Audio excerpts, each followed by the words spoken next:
الدعوية سياحية دعوية حيوية نوعية، سياحية دعوية حيوية نوعية. خيمة أبها الدعوية تدعوكم كل عشية بمناشطها الحيوية وبرامجها النوعية. خيمة أبها الدعوية تدعوكم كل عشية بمناشطها الحيوية وبرامجها النوعية. هي للأسرة كالشمعة تجمعكم أجمل جمعة، يا من ترجون المتعة ببرامج إسلامية جمعت بين الإمتاع وجميل حديث الداعي ورضا نفسه وزنة عرشه ومداد كلماته، سبحانه لا نحصي ثناء عليه، هو كما أثنى على نفسه. نحمده كلما حرك طرف أعيننا، وكم له في ذلك من نعم ومنن. نحمده عدد ما حرك ويحرك نبض قلوبنا، وكم له في ذلك من نعم ومنن. نحمده سبحانه وتعالى كلما أسمعنا، نحمده سبحانه وتعالى كلما أجرى أنفاسنا، نحمده سبحانه وتعالى كلما أعقلنا وفقهنا بقلوب يحرك نبضها، وأعقلنا بعقول خلقها. نحمده سبحانه عدد ما أجرى ويجري الدماء في أوردتنا وعروقنا. أحمده سبحانه عني وعنكم في هذا اللقاء وعمن نسقوا لهذا اللقاء. أحمده سبحانه عني وعنكم وعنهم أجمعين، وأسأل الله أن يجعل هذا المخيم يخيم بالأمن والإيمان والسعادة الأبدية، إنه على كل شيء قدير.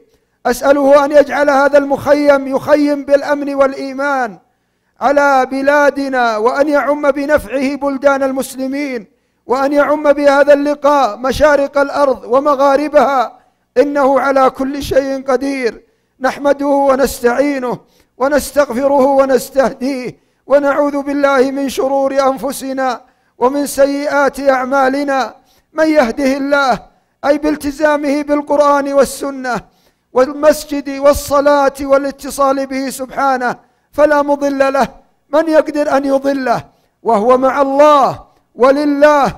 ومن يضلل أي بإعراضه عن القرآن والسنة والصلاة والمسجد والاتصال به سبحانه فلا هادي له، من يقدر أن يهديه.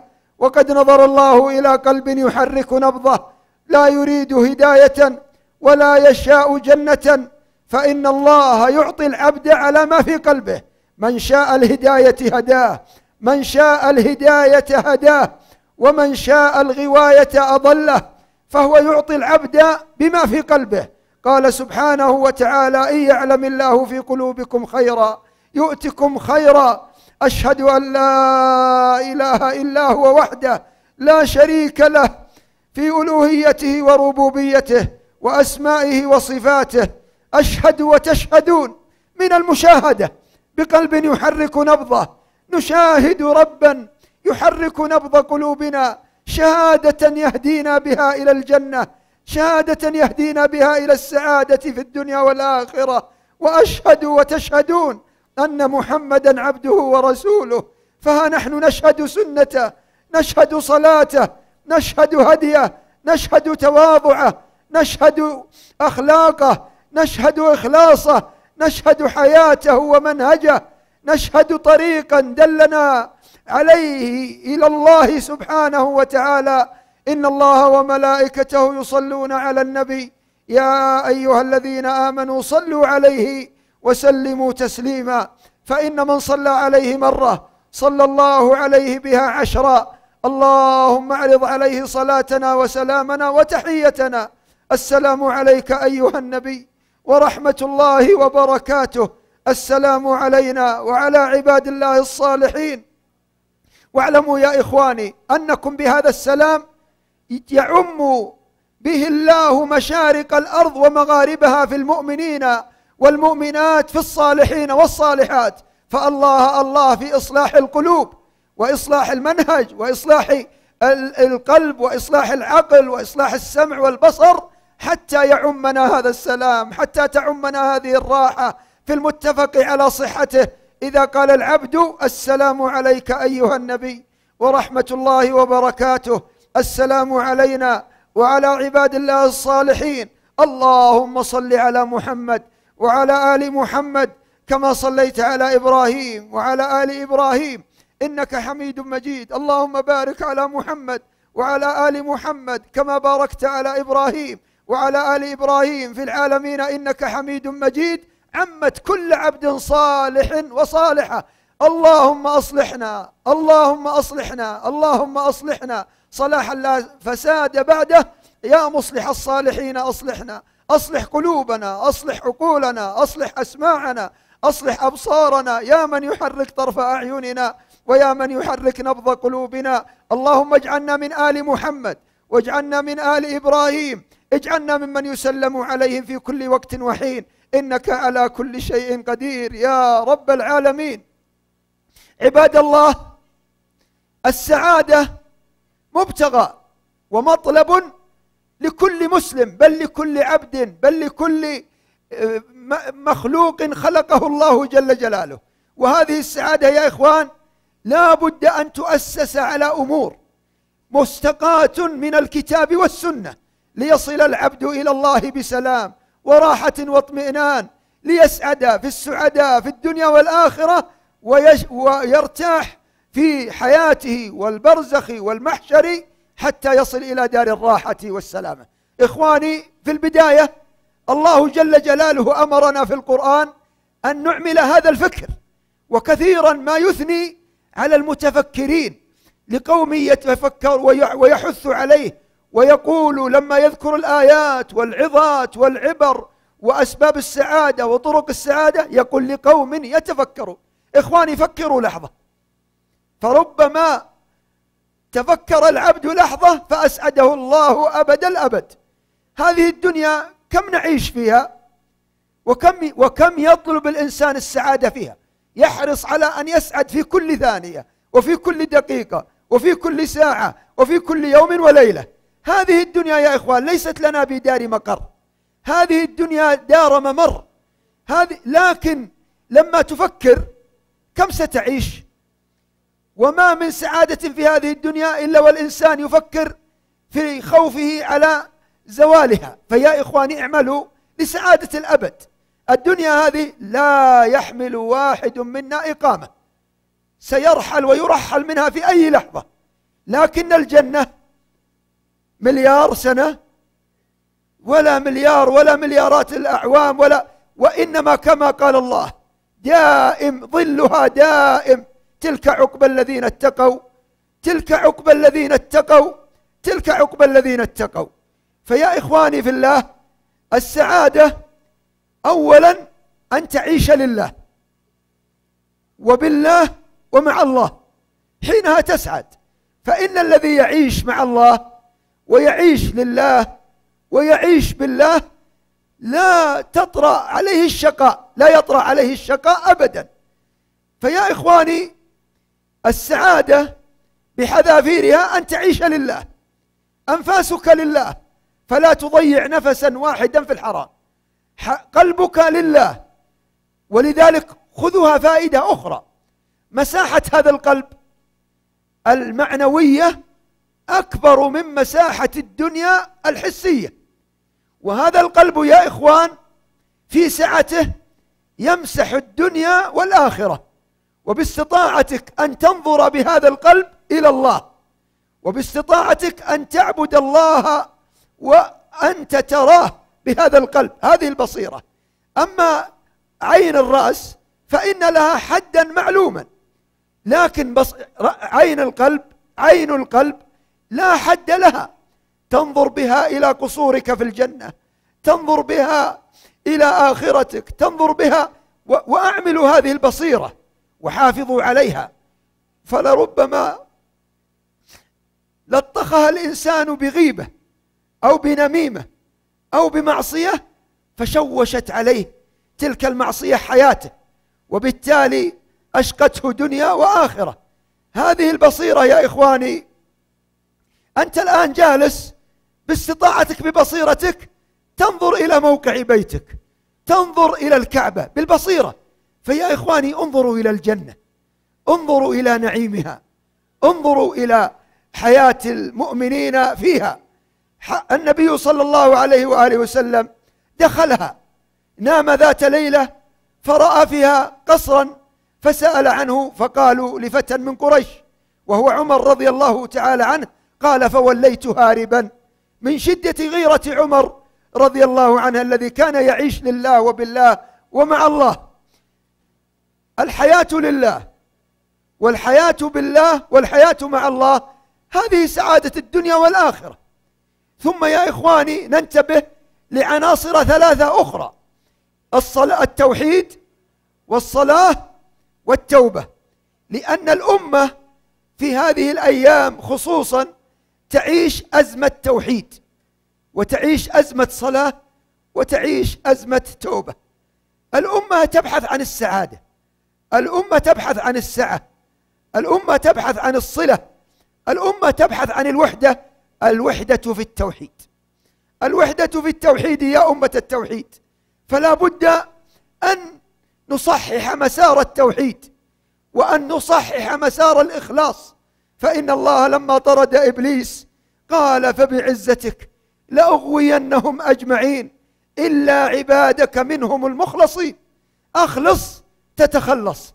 واسمعوا يا إخواني إلى هذا التوحيد وإلى هذا الإخلاص ماذا قال الله عنه في كتابه مبينا لأهميته.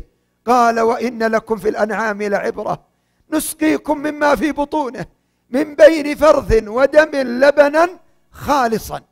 كما أخلص لك اللبن أخلص له العمل، أخلص له القلب، أخلص له السمع، أخلص له البصر، أخلص له البصيرة، أخلص له العقل، أخلص له الأنفاس، أخلص له اللسان، أخلص له العمل، أخلص له الظاهر والباطن.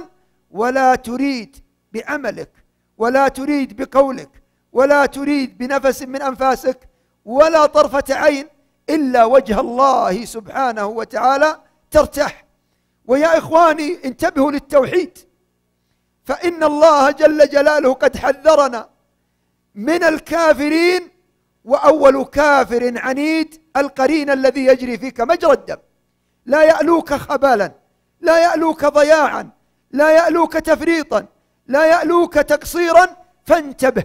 البعض من الإخوان لما يقول وانصرنا أو يقرأ وانصرنا على القوم الكافرين ينصب فكره أو دعوته إلى الكفرة، وينسى أن يصبها أولا على الكافر العنيد اللعين الطريد الذي وظفه إبليس اللعين وجعله يجري، ووظفه عند كل مسلم يجري فيه مجرى الدم، وأصل الحديث في الصحيحين.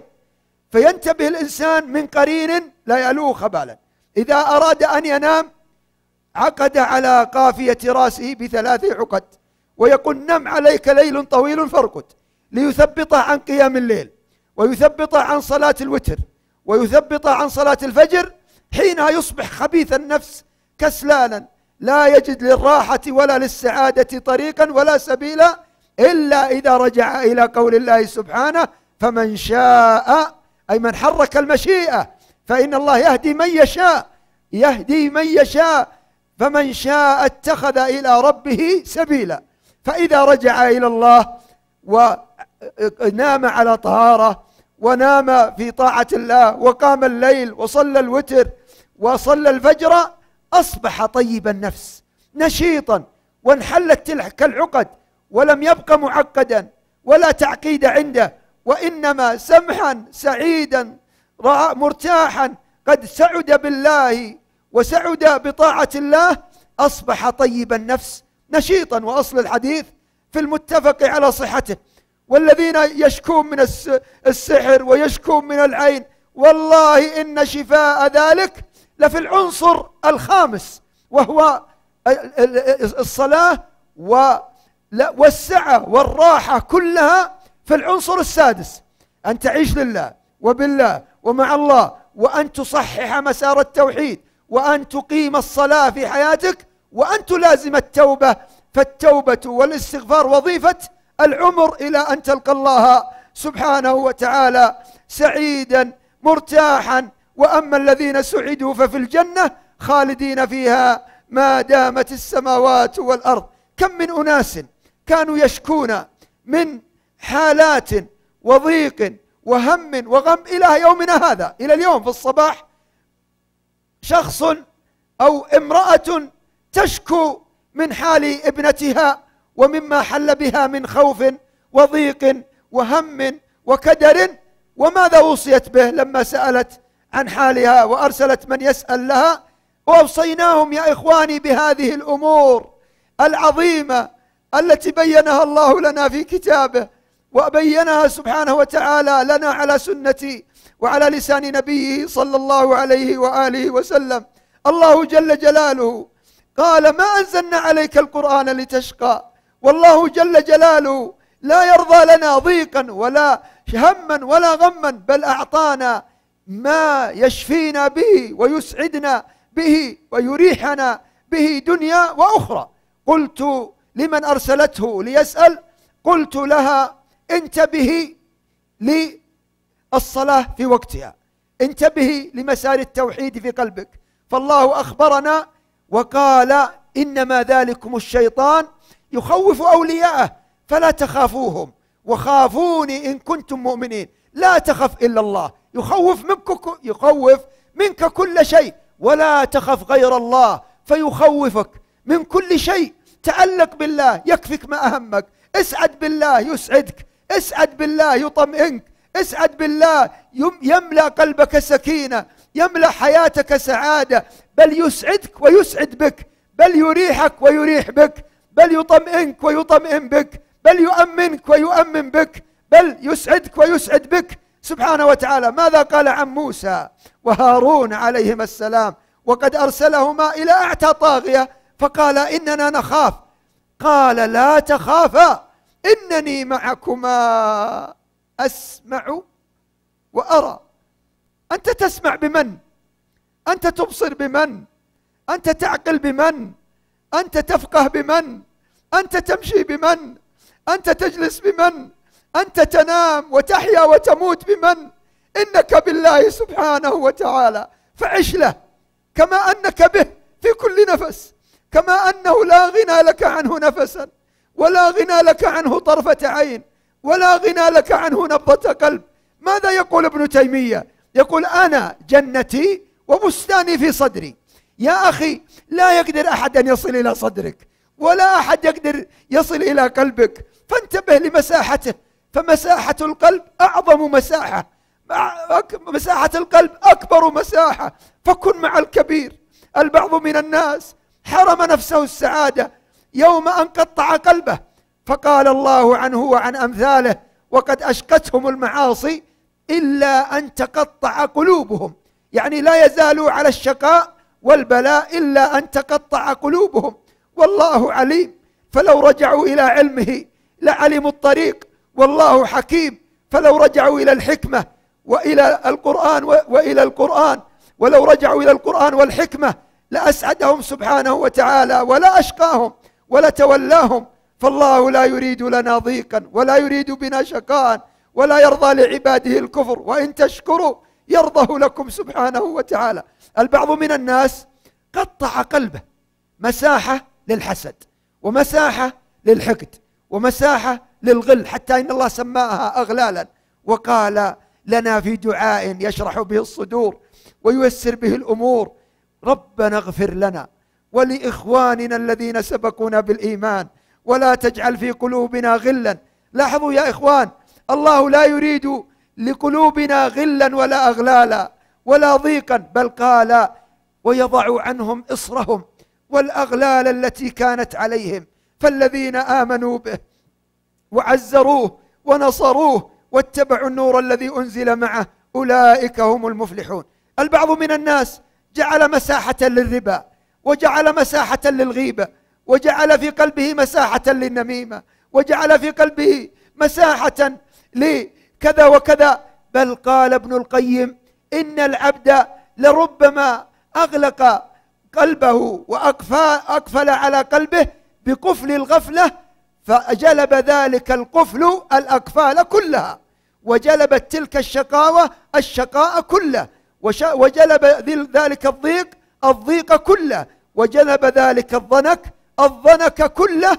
فنعوذ بالله من حال أهل الشقاء. القلوب يا إخواني محل نظر الرب، وهذا هو العنصر السابع الذي أشار إليه سبحانه في كتابه، وقال جل جلاله وتقدست أسماؤه: الذين آمنوا وتطمئن قلوبهم بذكر الله. وهذا ما أشرنا به على السائل، وأيضا على سائلة في هذا اليوم يشكون من الضيق، يشكون، حتى قلنا لهم كرروا هذه الآية: الذين آمنوا وتطمئن قلوبهم، الذين آمنوا وتطمئن قلوبهم، وتطمئن قلوبهم، وتطمئن قلوبهم بذكر الله. ألا بذكر الله تطمئن، ألا بذكر الله تطمئن، ألا بذكر الله تطمئن القلوب، ألا بذكر الله تطمئن القلوب، ألا بذكر الله تطمئن القلوب. كررها كررها كررها حتى يمتلئ قلبك، أو حتى تملأ قلبك، أو حتى يملأ الله قلبك بها طمأنينة.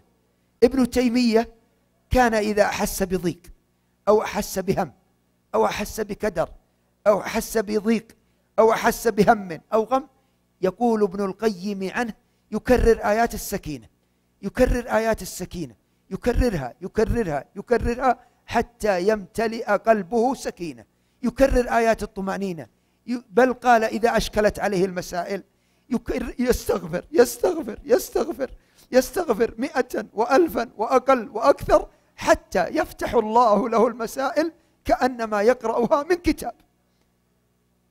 كان يكرر: فأنزل الله سكينته، فأنزل الله سكينته، هو الذي أنزل السكينة، هو الذي أنزل السكينة، هو الذي أنزل السكينة، هو الذي أنزل السكينة في قلوب المؤمنين، هو الذي أنزل السكينة في قلوب المؤمنين، في قلوب المؤمنين، في قلوب المؤمنين، في قلوب المؤمنين، ليزدادوا إيمانا مع إيمانهم. وكان يكرر: إلا تنصروه فقد نصره الله إذ أخرجه الذين كفروا ثاني اثنين إذ هما في الغار، ثاني اثنين إذ هما في الغار، ثاني اثنين إذ هما في الغار، إذ يقول لصاحبه لا تحزن لا تحزن لا تحزن إن الله معنا، لا تحزن، إذ يقول لصاحبه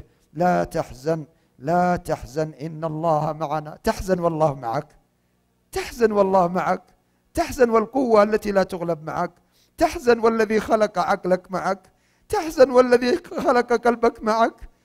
لكن الحزن يأتي من باب أن العبد ينسى ربه ويغفل عن رقابته ويشقي نفسه بمعصية أو بمخالفة. خذوها يا إخواني، خذوها في العنصر السادس: التوبة. أي ذنب عندك الآن مضيق عليك، قل: يا رب وأنا في مكاني الآن أستغفرك وأتوب إليك. حتى لو ترغم إبليس، لو أن إبليس يسوي لك المعصية ويقول ستستمر فيها، قل: أنا بأتوب أسبوع، وتشوف إيش يدر عليك الأسبوع ذا من السعادة. قل مثلا عندك معصية مثلا جر ثوب، قل: والله أن أرفع ثوبي الأسبوع ذا، وكلما ذكرت الذنب هذا والكبيرة هذه قل: أستغفرك يا رب، أستغفرك وأتوب إليك، أستغفرك وأتوب إليك، أستغفرك وأتوب إليك. ثم توض وصل ركعتين. ما إن تتوضأ وتصلي ركعتين وتستغفر 70 مرة إلا ويشرح الله صدرك وييسر أمرك ويكفيك ما أهمك ويتولى أمرك، ولا ينتهي الأسبوع الذي حددته لهذه النفس الظالمة وهذه النفس المسيئة الذي قلت سأتوب أسبوع كمجرب. ما إن ينتهي الأسبوع ذا إلا وقد أذاقك الله طعم الطاعة وطعم التوبة. يا إخواني، من أسماء الله الواسع، فوسعوا صدوركم يا إخواني به، اشرحوا صدوركم به، اشرحوا صدوركم يا إخواني بباب الله الواسع، باب التوبة من المشرق إلى المغرب، باب لا يغلق إلا عند الغرغرة، باب لا يغلق إلا عند سكرات الموت، باب لا يغلق إلا عند قوله سبحانه: وليست التوبة للذين يعملون السيئات حتى إذا حضر أحدهم الموت قال إني تبت الآن، ولا الذين يموتون وهم كفار أولئك أعتدنا لهم عذابا أليما. مثلا آخر، عندك تقصير في لحيتك، أو والعياذ بالله قد وقعت في هذه الكبيرة وحلقتها، قل والله يا إبليس يا عدو الله، والله أن أرضي ربي لعله أن يرضى عني، والله أن أرضي ربي لعله يرضيني، فأنا راض بأمره ومستسلم لأمره، سأعفي لحيتي حتى لو أنت إبليس يسول لك أن تستمر على هذه الكبيرة. قل يا إبليس والله أن أتوب هذا الأسبوع، خلني أجرب طعم التوبة وراحة التوبة وسعادتها دنيا وآخرة. أنا يا عدو الله يا إبليس اللعين لا أرضى أن ألقى الله حالقا، ولا أن يصلى علي صلاة الميت حالقا، ولا أن أدخل قبري وأسكن قبري حالقا، فوالله لأرضين ربي بإعفاء لحيتي هذا الأسبوع، والله لأطيبنها كما طيبها رسول الله صلى الله عليه وآله وسلم، والله لأكرمها كما أكرمها رسول الله صلى الله عليه وآله وسلم، وأن أسرحها، وأن تقر عيني بها، وأن أتركها تسجد معي حينما أسجد وترى. وأيضا طول الأسبوع كرر: أستغفر الله، أستغفر الله من تقصيري للحيتي، أستغفر الله من تقصيري، أستغفر الله من اعتدائي وحلقي هذه الشعيرة من شعائر ربي، أستغفر الله وأتوب إليه، أستغفر الله وأتوب إليه، أستغفر الله وأتوب إليه، أستغفر الله وأتوب إليه، أستغفر الله وأتوب إليه. إبليس يتقطع وأنت تتنعم، إبليس يتقطع ويتحسر وأنت تتنعم. أنت ترضي الله، الله يرضى عنك، الله يمسح سيئاتك، الله يبدلها حسنات، الله يرضى عنك كما أرضيته. ولا ينتهي الأسبوع إلا واللحية أغلى عندك من الدنيا وما عليها. لأن قبل أيام يا أخوان حاسبنا، أو قبل أشهر حاسبنا شابا وجدنا قد حلقها كذا وكذا آلاف المرات، فقلنا له كم دفعت، وجدنا قد دفع عشرات الآلاف، وذهبت حسرة عليه وضيقا في صدره. والإنسان حينما يتذكر هذا الباب الواسع يدخل منه. خذوا مثلا ثالثا، لو أن امرأة تنتف شعر الحاجبين فقالت: يا عدو الله يا إبليس كم أوقعتني في تغيير خلق الله، والله لأتوبن إلى الله توبة نصوحة، حتى لو تقولين تحددينها أسبوع، أنا ضامن بإذن الله، ضامن على من يحرك عيني، ضامن على من يحرك نبض قلبي، ضامن على الله أنك ما إن تتوب وتذوق طعم التوبة، وحتى لو حددتها قلت بتوب الأسبوع ذا فقط، ما إن تتوب وتصدق في هذا الأسبوع إلا ويملأ الله قلبك سعادة وراحة. ومستحيل مستحيل مستحيل بإذن من يحرك عيني وعينك أن تعود إلى المعصية بعد أن أذاقك الله حلاوة وذوق وطعم الطاعة، فإن الله شكور. ما إن تتوب إلا ويشكر سعيك وتوبتك ويقبل عليك سبحانه وتعالى. هو القائل سبحانه: كنت سمعه كنت بصره. خذوا مثلا رابعا، لو أن شخصا يستمع الأغاني وضيقت حياته، حتى والله يا إخواني التقيت بشخص بعد محاضرة وقد كتب لي في المحاضرة أنه يريد أن ينتحر، لكن رأى عنوان المحاضرة أعظم سعادة، فقال: أنا بأحضر هذه المحاضرة إن وجدت سعادة، وإلا فسأنتحر. وإن تنتحر والعياذ بالله إلى جهنم. وأسعده الله يا إخوان بهذه الروضة من رياض الجنة.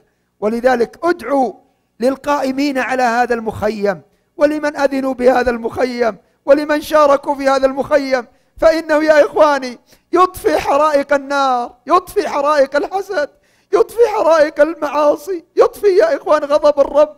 هذا حتى إن من أسباب السعادة في الدنيا والآخرة، وهذا العنصر السابع، الدعوة إلى الله. إذا أردت أن يكون الله في عونك كن في عون عباده. ما أن تكن في عون عاصي وتدعوه إلا ويكون الله في عونك، في عون 2 إلا يكون في عونك 2 مرتين، في عون 10 إلا ويكون في عونك 10 مرات، في عون 100 إلا ويكون في عونك 100 مرة، في عون 1000 إلا ويكون في عونك 1000 مرة، ويضاعف ويضاعف ويضاعف لك العون والتوفيق حتى تمشي به وتنام به وتسمع به وتعقل به وتفقه به وتعيش به وله ومعه وتكون معه ويتولاك. لا تحزن ولا تتطرق الحزن إلى قلبك ولا يتطرق الشقاء إلى قلبك. لا تحزن إن الله معنا. فأنزل الله سكينته، فأنزل الله سكينته. لا تحزن، لا تحزن إن الله معنا. لكن يا إخوان السر أن نكون معه. السر لا يرانا حيث نهانا، السر لا يرانا على معصية. احفظوا هذه العناصر إذا أردتم السعادة الأبدية السرمدية. الدنيا ما هي بدار قرار، الدنيا ما عندكم إقامة فيها ولا ليل ولا نهار. ما يدري الإنسان متى يرحل من هذه الدنيا. من الذي عنده إقامة؟ لا إقامة لواحد منا في هذه الدنيا. لكن اعملوا لدار ما إن تدخل قبرك إلا وتعطى إقامة أبدية دائمة سرمدية. وحينها اسمع ما قال ابن القيم، وهذا هو العنصر الثامن. عود، لا سيما ونحن على مقربة من شهر رمضان، شهر الصيام، شهر القيام، شهر التراويح والراحة، شهر ينزل فيه جبريل. ماذا سنستقبله؟ جبريل ينزل علينا، جبريل ينزل علينا. وفي العام الماضي والله أعلم بأنه نزل علينا في ليلة 29، فإنها والله أعلم هي ليلة القدر في السنة الماضية. ماذا يا إخوان؟ بعض من الناس ينزل جبريل. يا إخواني أم هاني بكت يوم أن توفي الرسول وانقطع الوحي، يوم أن قالت إني أبكي على انقطاع الوحي، يعني على نزول جبريل. وأما الوحي فهو معنا صباحا ومساء، وهو القرآن، النور، الرحمة، الهداية، السعادة التي أرسلها الله تعالى لنا وأكرمنا بها ونور وأسعد حياتنا بها. البعض من الناس ينزل جبريل وهو في غفلة. احذر من الغفلة ولا تطع من أغفلنا قلبه عن ذكرنا واتبع هواه وكان أمره فرطا. يا إخوان سينزل جبريل. لو قيل إن مسؤولا أو أن فلانا أو أن فلانا سينزل بك بعد شهر، ماذا ستستعد؟ ماذا ستهتم؟ ماذا ستعمل؟ فما بالكم بسفير السماء، بأمين السماء، بأمير السماء، بأمين الله على وحيه، بجبريل الروح الأمين في كوكبة من الملائكة لا يعلمهم إلا الله، يشهدون معنا صلاة التراويح إلى طلوع الفجر. سلام وما أدراك ما ليلة القدر. ليلة القدر خير من 1000 شهر، أي خير من 83 سنة و4 أشهر. خير قيام ليلة خير من 83 سنة و4 أشهر. وما وراء كلمة خير من الله الذي يملك الخير ويملك خير الدنيا والآخرة سبحانه وتعالى وتقدست أسماؤه. جبريل سينزل علينا فلنتهم بها. القيام في كل ليلة، السعادة في كل ليلة يا إخواني. وإن كان جبريل سينزل علينا في رمضان فلنتذكر أن رب جبريل ينزل علينا في كل ليلة.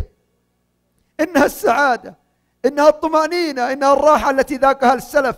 حتى إن منهم من لم يفرش فراشه في الليل ويتجافى جنبه عن الفراش ليلا، وكان بعضهم يمر يده على الفراش ويقول إنك للين وإن فراش الجنة ألين منك، ثم يقوم الليل. قيام الليل في كل ليلة، قيام الليل شرف المؤمن، كما نزل جبريل بذلك على قلب النبي صلى الله عليه وآله وسلم حينما قال له واعلم أن شرف المؤمن قيام الليل. فلنحافظ على هذا الشرف وعلى هذه المنزلة العظمى. وهذا هو العنصر التاسع الذي قبل الثامن. وقلت لكم احفظوا هذه، أو أقول لكم احفظوا هذه العبارة العجيبة العظيمة التي استاقها واستنبطها ابن القيم من قول الله سبحانه والهدي معكوفا، ومن قول الله سبحانه ما هذه التماثيل التي أنتم لها عاكفون، ومن قوله سبحانه وتعالى فاذكروني أذكركم. يقول عود نفسك. ومن قوله سبحانه ومن أعرض عن ذكري، ومن قوله سبحانه ومن يعش عن ذكر الرحمن، ومن قوله سبحانه ويوم يعض الظالم على يديه، ومن قوله سبحانه وقال الرسول، ومن قوله سبحانه ويوم يعض الظالم على يديه يقول يا ليتني اتخذت مع الرسول سبيلا يا ويلتى ليتني لم أتخذ فلانا خليلا. الخليل الذي ضيعك عن الله لو تورطت في ورطة في هذه الدنيا انسحب وهرب عنك، والناس جميعا يحملونك إلى قبرك ويتخلون عنك. يتبع الميت ثلاثة كما في صحيح البخاري: أهله وماله وعمله، فيرجع اثنان ويبقى واحد، يرجع الأهل والمال ويبقى العمل. فاسمعوا ماذا قال ابن القيم عند هذا واستنبط، يقول عود نفسك، عود نفسك، وهذه السعادة، عود نفسك على الخلوة بربك فستخلو به في القبر طويلا. عود نفسك على الخلوة بالله. البعض من الناس إذا قلت الوحدة استوحش، جلس بأصابعه على الجوال يبحث عن فلان وفلان، تعال أنا لوحدي جالس، تعال نمضي الوقت. بل بعضهم يقول نقطع الوقت. لماذا تقطع الوقت والوقت هو العمر، والوقت أغلى من الأنفاس، والوقت أغلى من الذهب والفضة، وأجدر بك أن تحافظ عليه أعظم من محافظة أهل الدنيا على دنياهم. عود نفسك على الخلوة بربك فستخلو به طويلا. احفظوها يا إخوان وعوها.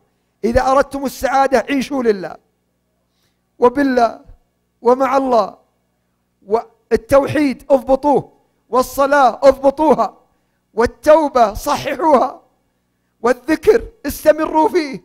والله يا إخواني علاجا، فإن الله جعل هذه العناصر علاجا لنا في القرآن والسنة. حتى إن شخصا قبل أشهر أصيب بمرض أو ألم أو انقطاع في سمعه فلم يعد يسمع، وراح وراجع وذهب وراح هناك وهنا وكذا، وأخيرا يا إخواني عجز الطب في علاجه. شاء الله أنه كان يريد أن يمر عندنا في المسجد، فجاء بعد صلاة الفجر، فلما جاء جلس، قلت قم فصلي ركعتين، فصلى ركعتين تحية المسجد، تحية بيت ملك الملوك، ملك العقل وملك القلب وملك السمع وملك الأبصار وملك السماء وملك الأرض، ومن يملك السمع والأبصار ويخرج الحي من الميت ويخرج الميت من الحي. قام وصلى ركعتين، فلما صلى ركعتين قلت له ارفع صوتك بذكر الله، اذكر الله، اذكر الله، كن مع الله. فهلل وكنا نقول الورد أو أذكار الصباح من ضمنها لا إله إلا الله. استكثروا منها يا إخوان، فإنه ليس على أهل لا إله إلا الله وحشة، لا في الدنيا ولا في الآخرة.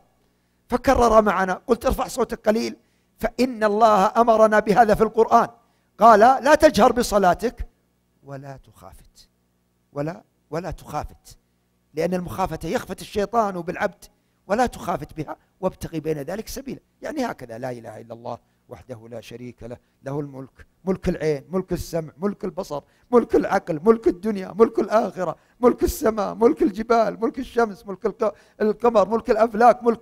قلت قل لا إله إلا الله وفعلها، أو كما قلت له في وقتها قل لا إله إلا الله وكررها معنا، قل لا إله إلا الله. فإن من قالها، والحديث متفق على صحته، هذا يا أخوان علاج، هذا حرز، هذا سعادة الدنيا والآخرة. قلها 100 مرة وترى، قلها يوميا، وردا يوميا لك، لا تفتر ولا تقصر فيها، ولا تنيا في ذكري إنني معكما، ولا تنيا في ذكري إنني معكما، لا تحزن إن الله معنا. فأنزل الله سكينته، أنزل الله سكينته، كررها فأنزل الله سكينته، كررها فأنزل الله سكينته، كررها فأنزل الله سكينته، كررها، ولم يزل يكررها معنا حتى انتهينا من 100. فلما انتهينا من 100 مرة فإذا بالرجل بأعلى صوته الله أكبر الله أكبر الله أكبر لا إله إلا الله. سرت أسمع، قلت ما السر؟ قال كذا وكذا، لي فترة لا أسمع، وراجعت والآن اللهم لك الحمد صرت أسمع. قلت اسجد شكرا لله، سجد شكرا لله في روضة المسجد. فلما سجد قام ورفع من ركوعه ثم من سجوده، ثم راح في يمنة المسجد وصلى ركعتين، ثم راح في مكان آخر وصلى ركعتين، ثم أتى في الميسرة وصلى ركعتين، ثم صلى ركعتين، ولم يزل يصلي ويحمد ربه ويحمد ربه، حتى يا إخواني ألقيت محاضرة في ثانوية من ثانويات التعليم، فقلت تعال معي ليسمع الطلبة هذه الحالة التي مرت بك وماذا عالجتها به. فأتى معي وقالها أمام الطلبة. قلت هذا السمع علاجه عندنا، هذا السمع علاجه في القرآن، فلماذا نعميه بالأغاني؟ هذا السمع علاجه في الذكر، فلماذا نعميه بالغيبة والنميمة واللغو والرفث؟ هذا السمع يا إخواني، نعمة السمع كم تساوي؟ والله خلقها للسعادة. لما تسمع قول الله سبحانه الذين آمنوا وتطمئن قلوبهم بذكر الله، ألا بذكر الله تطمئن، كم تسعد. وكررها وتشوف. والله يا إخواني إن تكرارها على القلب أعظم من الغيث المدرار على الأرض. فإنك كلما كررت هذه الآية وتستدر بها الطمأنينة وتستدر بها السعادة كلما زادك الله. وآخر يا إخوان ذكره لنا واحد من الإخوان في الرياض، كادوه بالسحر، كادوه بالشقاء، كادوه بالمكائد، وما قدروا على أن يفتوا من سعادته شيئا. سعيدا بالله ولله ومع الله، سعيدا بالتوحيد والتعلق بالله، سعيدا وهو يجدد توحيده يوميا. لا إله إلا الله، لا إله إلا الله، لا إله إلا الله. وهذا ما قاله لي واحد من الأبناء في صبيحة هذا اليوم، بأنه رأى رؤيا ولعله يعني ارتاع مما فيها، لكنني بشرته لأنه رأى فيها بأنه رافعا لهذه السبابة التي تسب إبليس وتنسف إبليس وتطرد إبليس وتشقي إبليس ويسعدك الله بها، رافعا وهنيئا لك. قلت هنيئا لك بالإخلاص، فلقد صرف الله عنك بالإخلاص شرا كبيرا وبلاء، أو كما قلت له في الإجابة بعد صلاة الفجر هذا اليوم. وأيضا يا إخواني جربوها اليوم، صلوا معنا الفجر. وفيه كلمة لواحد من الإخوان أحسبها مهمة، واحد من المشايخ وفقه الله وأسعده وأسعدكم، أحسبها مهمة. وجربوا يا إخوان هذه الجلسة، جربوها. ومن لم يتمكن أن يأتي إلينا فليجربها في المسجد الذي سيصلي فيه الفجر، فإن من صلى الفجر فهو في ذمة الله حتى يمسي. وجرب جلسة بعد الفجر، وهذا يا إخوان هو العنصر التاسع. جربوها يا إخوان، جلسة بعد الفجر، جلسة بين يدي الله، جلسة التوحيد، جلسة الأذكار، جلسة النبي، جلسة القرآن، جلسة السنة، جلسة الراحة، جلسة السعادة. يا إخواني لم يضيع الناس إلا يوم ضيعوها. هذه الجلسة وجلسة بعد العصر، هذه الأصل الأصيل لهذا الدين، بكرة وأصيلا، غدوا وعشيا. بل توعد الله من ضيعها بأن يحرم الرزق بكرة وعشيا في الجنة. بل قال عن فرعون ومن معه لما أضاعوها، قال عنهم وهم يعذبون في القبور الآن النار يعرضون عليها غدوا وعشيا. هم يعذبون باستمرار، لكن خص الغدو والعشي لأن ضياعه وغبن من ضيعه أشد وأشد وأشد. والله يقول عن أوليائه عن أنبيائه وأوليائه فخرج على قومه من المحراب فأوحى إليهم أن سبحوا بكرة وعشيا واذكر اسم ربك بكرة وأصيلا.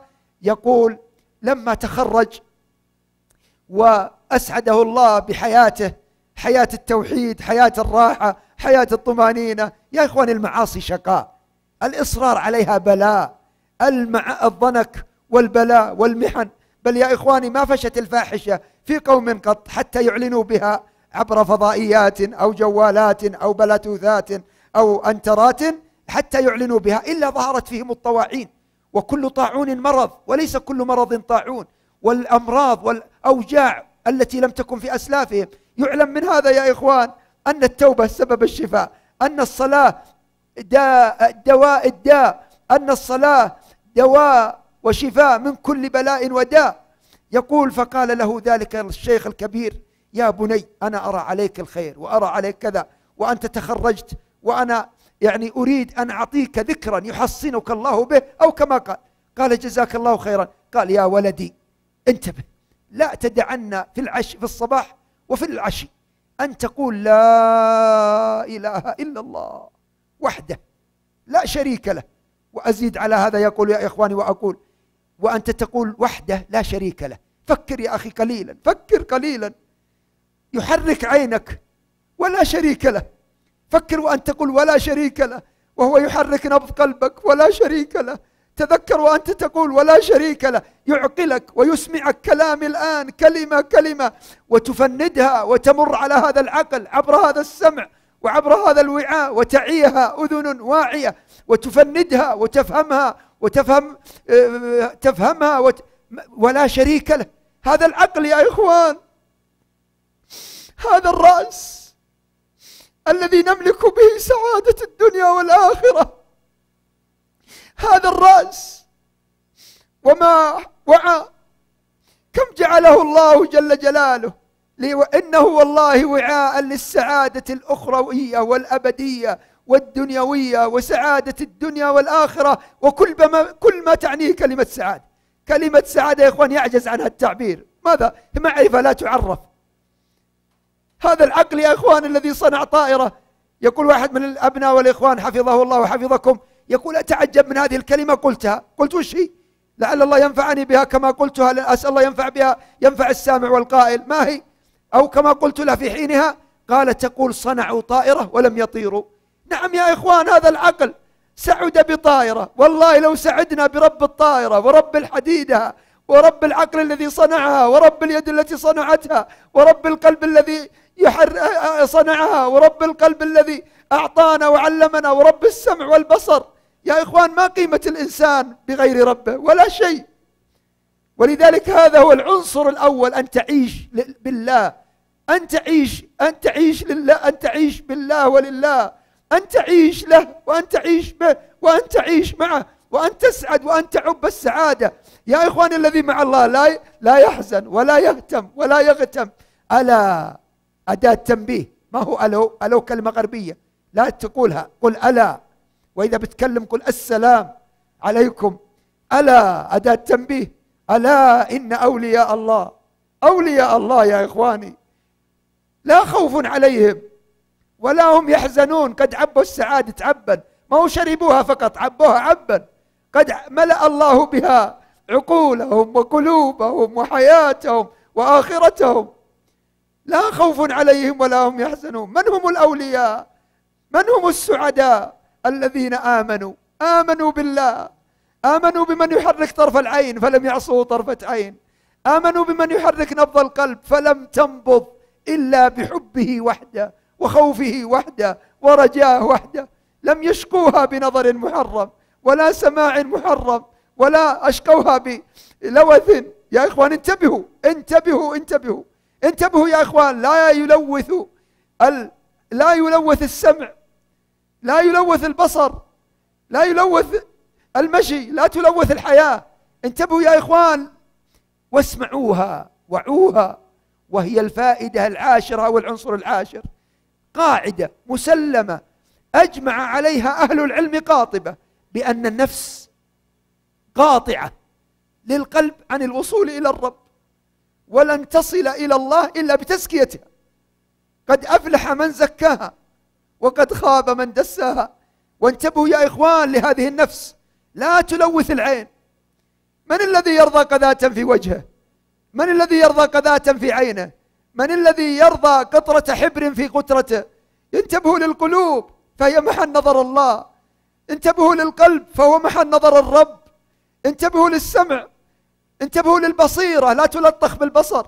لربما نظر الإنسان ببصره فلطخ بصيرته وأعمى بصيرته.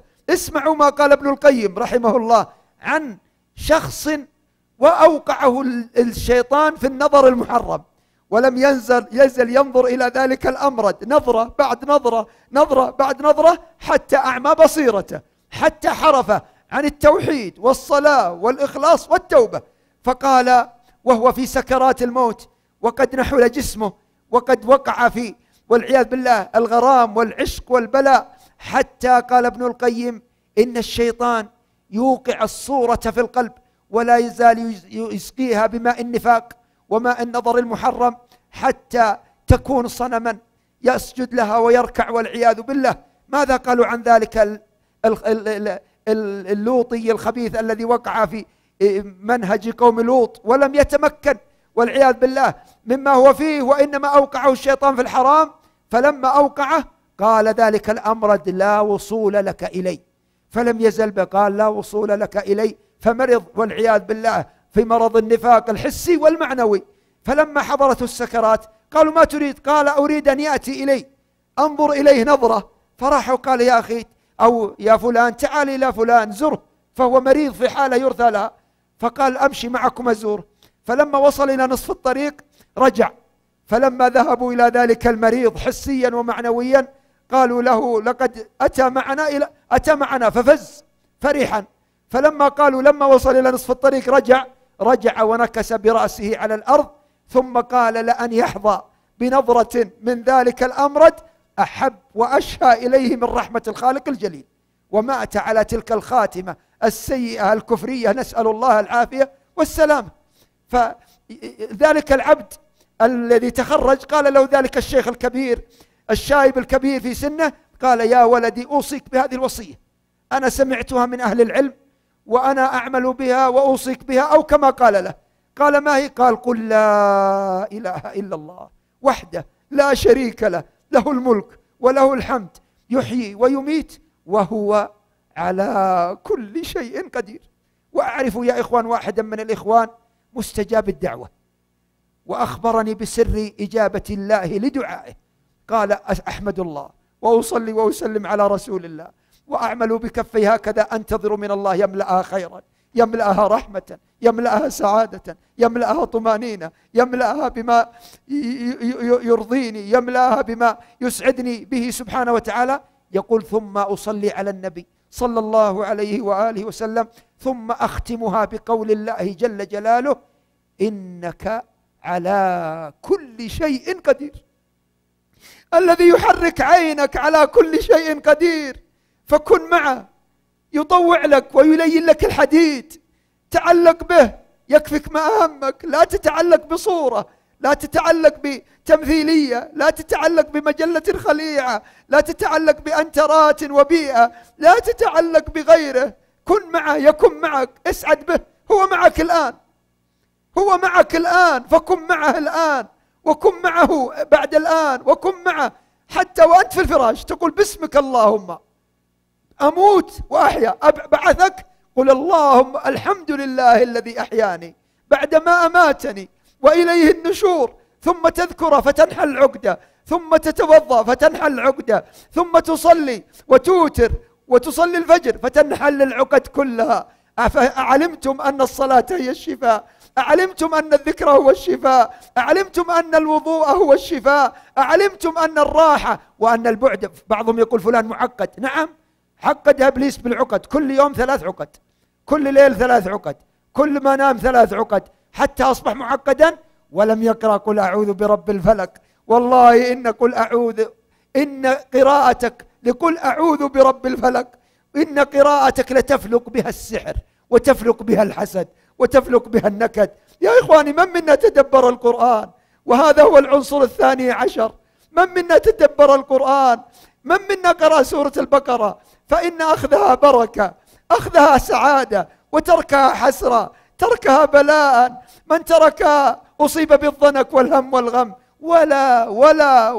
ولا تستطيعها البطلة، الكفرة، السحرة، الكهنة، الفجرة، الحسدة، لا يقدرون لصاحب سورة البقرة. حتى أتاني شخص في المسجد في حالة من الضيق وفي حالة من الهم وفي حالة من الضنك، ذكرتها البارحة في درس الجمعة عندنا، ذكرتها، جاءني وهو في حالة وهو أوراق، ورقة بعد ورقة، أنا كذا وكذا وكذا وكذا، وأصبت بكذا وبسحر وبحسد وبشيء ما هو بسيط وكذا وكذا، وهذا الماء وهذا الزيت، اقرأ لي على الماء، اقرأ لي على الزيت. قلت لا تتعلق بي ولا تتعلق بالزيت ولا تتعلق بالماء، تعلق بربي وتعلق برب الماء وتعلق برب الزيت. انفث أنت فيه، سمي الله أنت فيه، تعلق بالله، كل الله ومع الله وبالله، يكفك ما همك. قيل إن موسى لما أشرف على ما أعده فرعون اللعين من السحرة، فإذا ب60,000 ساحر. اسمعوا، قال الله فأوجس. من يقدر على هذا النص القرآني إلا الله؟ من يقدر على هذه الآية إلا الله؟ من يعلم ما في هذه النفس؟ من يعلم وجسها إلا الله؟ من يعلم ما فيها إلا من هو أقرب إليك من حبل الوريد، هو أقرب إليك من نفسك، هو أقرب إليك من قلبك. فاحذر لا تشقي نفسك بمعصية، فإن المعاصي تحول بين العبد وربه وتبعده عن ربه. واعلموا أن الله يحول، أي بالمعاصي والمنكرات يحول بين المرء وقلبه، وأنه إليه تحشرون. واتقوا فتنة لا تصيبن الذين ظلموا منكم خاصة، واعلموا أن الله شديد العقاب. واذكروا إذا أنتم قليل مستضعفون في الأرض تخافون أن يتخطفكم الناس فآواكم وأيدكم بنصره ورزقكم من الطيبات لعلكم تشكرون. أوجس في نفسه. من يقدر على هذا النص إلا الله الذي يعلم ما في أنفسنا؟ من يعلم من يقدر على هذا النص إلا الله القائل ولقد خلقنا الإنسان ونعلم ما توسوس به نفسه ونحن أقرب إليه. وانظروا ماذا واسمعوا ما قال عند سكرات الموت، ونحن أقرب إليه. فيا إخواني حتى الناس يتبعونك للقبر وينصرفون. الناس اللي كنت معهم في السهرات وكنت معهم في اللهو واللعب يتخلون عنك، ما يبقى معك في القبر إلا الله. فكن معه من الآن، عود نفسك على الخلوة به فستخلو به في القبر طويلا. وحال القلب افهموها يا أخوان، وهذا هو العنصر الثالث عشر. حال الجسد في القبر كحال القلب في الصدر. تريد تسألني عن حالك في قبرك؟ تريد تسألني عن سعادتك في قبرك؟ تريد تسألني عن نعيمك في قبرك؟ هل تريد تسألني هل شقي أم سعيد في قبرك؟ أسألك الآن، أسأل قلبك الآن، أسأل عقلك الآن، أسألك الآن، هل أنت سعيد بالله؟ هل قد امتلأ وانفسح واتسع صدرك بطاعة الله بالتوحيد؟ فإن علامة انشراح في الصدر. هل قد امتلأ قلبك بهجة وسرورا بالله؟ يا إخواني المسألة مهمة جدا عظيمة، واحفظوها وعوها. وهذا هو العنصر الرابع عشر، أن تعيش. نرجع للعناصر الثلاثة، تعيش لله وبالله ومع الله، لكن أزيدها العنصر الثالث عشر بالطرف، والعنصر الرابع عشر بالنبض، والعنصر الخامس عشر بالنفس. وتشوف السعادة. والذي نفسي بيده يا مقلب القلوب ولا تكلني إلى نفسي طرفة عين، بالنفس والطرف والنبض. يا إخواني واحد من السلف يقول لا تجعل ربك أهون الناظرين إليك. إيش رأيك لو تبعتك يوما كاملا، هل تقدر تعصي الله؟ لو تبعتك شهرا كاملا، لو راقبتك شهرا كاملا أمامي، لو راقبك بشر سنة، لو راقبك بشر 100 سنة 10 سنة، لو راقبك مراقب 15 سنة أكثر أقل، هل تعصي الله؟ ما بتقدر. ليه؟ لأن عليك رقابة. يا أخي خل رقابة البشر على جنب، راقب رب البشر، راقب رب العقل الذي صنع رقابة، راقب رب العين الذي صنع جهازا، راقب رب السمع واليد والبصر. لو لم يخلق العقل هل تصنع رقابة؟ والله يا إخواني من لم يراقب الله تورط في رقابة البشر.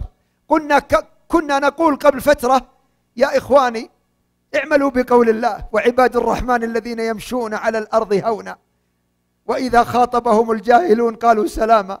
ما هو تشقي نفسك بصميل تحت المقعدة وعصي ومسدسات وبلايا ومحن. ما يمدي واحد يقول لك كلمة الله وتهددها بعصاك ولا بخنجرك ولا بمسدسك. هذا ما هو منهج، هذا منهج من غضب الله عليهم وضلوا طريق الجنة. منهج المؤمن كما قال الله عباد الرحمن رحمة شفقة سعادة الذين يمشون على الأرض هونا. عيوا وعرضوا عن كلام الله وغفلوا عن رقابة الله القائل الذي يراقب الخطوط ويراقب الطرق ويراقب الأحوال ويراقب الأمور ويراقب المشي ويراقب الأنفاس ويراقب النبض ويراقب الحركات ويراقب السكنات حتى وأنت نائم. يقول سبحانه: ألا حين يستغشون ثيابهم يعلم ما يسرون وما يعلنون. يعلم وش نمت عليه، هل نمت على قرآن وذكر أم على أغنية وغفلة ولغو. يعلم ماذا أنت عليه، يعلم ما تكسب غدا ويعلم حالك وسرك. يا أخي أنت مسجل، أنت مسجل في لوح محفوظ. يا أخي أنت مع الله فلا تغفل عنه ولا تعرض عنه ولا تغفل عن رقابته. يوم غفلوا وأبوا عن قول الله: وعباد الرحمن الذين يمشون، وأبوا عن أن يطيعوه طوعا، ابتلوا بالطوع بساهر، سار يراقبهم، يمشي يوقف. ليه؟ قال: رقابة البشر. لو عملتم برقابة رب البشر ما احتجتم لساهر ولا لرقابة البشر ولا لكذا وكذا. قبل فترة كنا نحذر بحذر شديد نحذرهم من التصوير ومن التطاول في التصوير، وأبوا واستمروا فيه. ولو بقوا على المنهج أولا لسلمت البشرية مما يعانون الآن من الفساد العريض الذي أوقعهم في تربص بالمؤمنين والمؤمنات. حتى إن فتاة أرسلت لي في المسجد تقول: ادعوا الله أنت ومن معك، ادعوا الله على شخص صورها وسار يتناقل الناس صورها ويتهددها أن يعرض صورتها على زوجها وكذا وكذا. إن الذين يرمون المحصنات المؤمنات الغافلات لعنوا في الدنيا والآخرة. ولما جاءت الأجهزة الحديثة التي تقول إنها تصور العبد وهو كذا وأنها تلقط الصورة من كذا وكذا، صار يحذر بنته ويحذر ولده: احذروا من هذه الأجهزة، لا تلقط صوركم وأنتم لا تشعرون. وأنتم ولو بقوا على المنهج الأول طوعا ما احتاجوا إلى كرها، ولله يسجد من في السماوات والأرض طوعا وكرها. فيا إخواني ويا أحبابي في الله، هذه العقول التي صنعت طائرة فطارت، هذه العقول التي صنعت سيارة فسارت، هذه العقول التي صنعت مكبرا من حديد فنطق، هذه العقول التي صنعت، ألا نصنعها لعين الله؟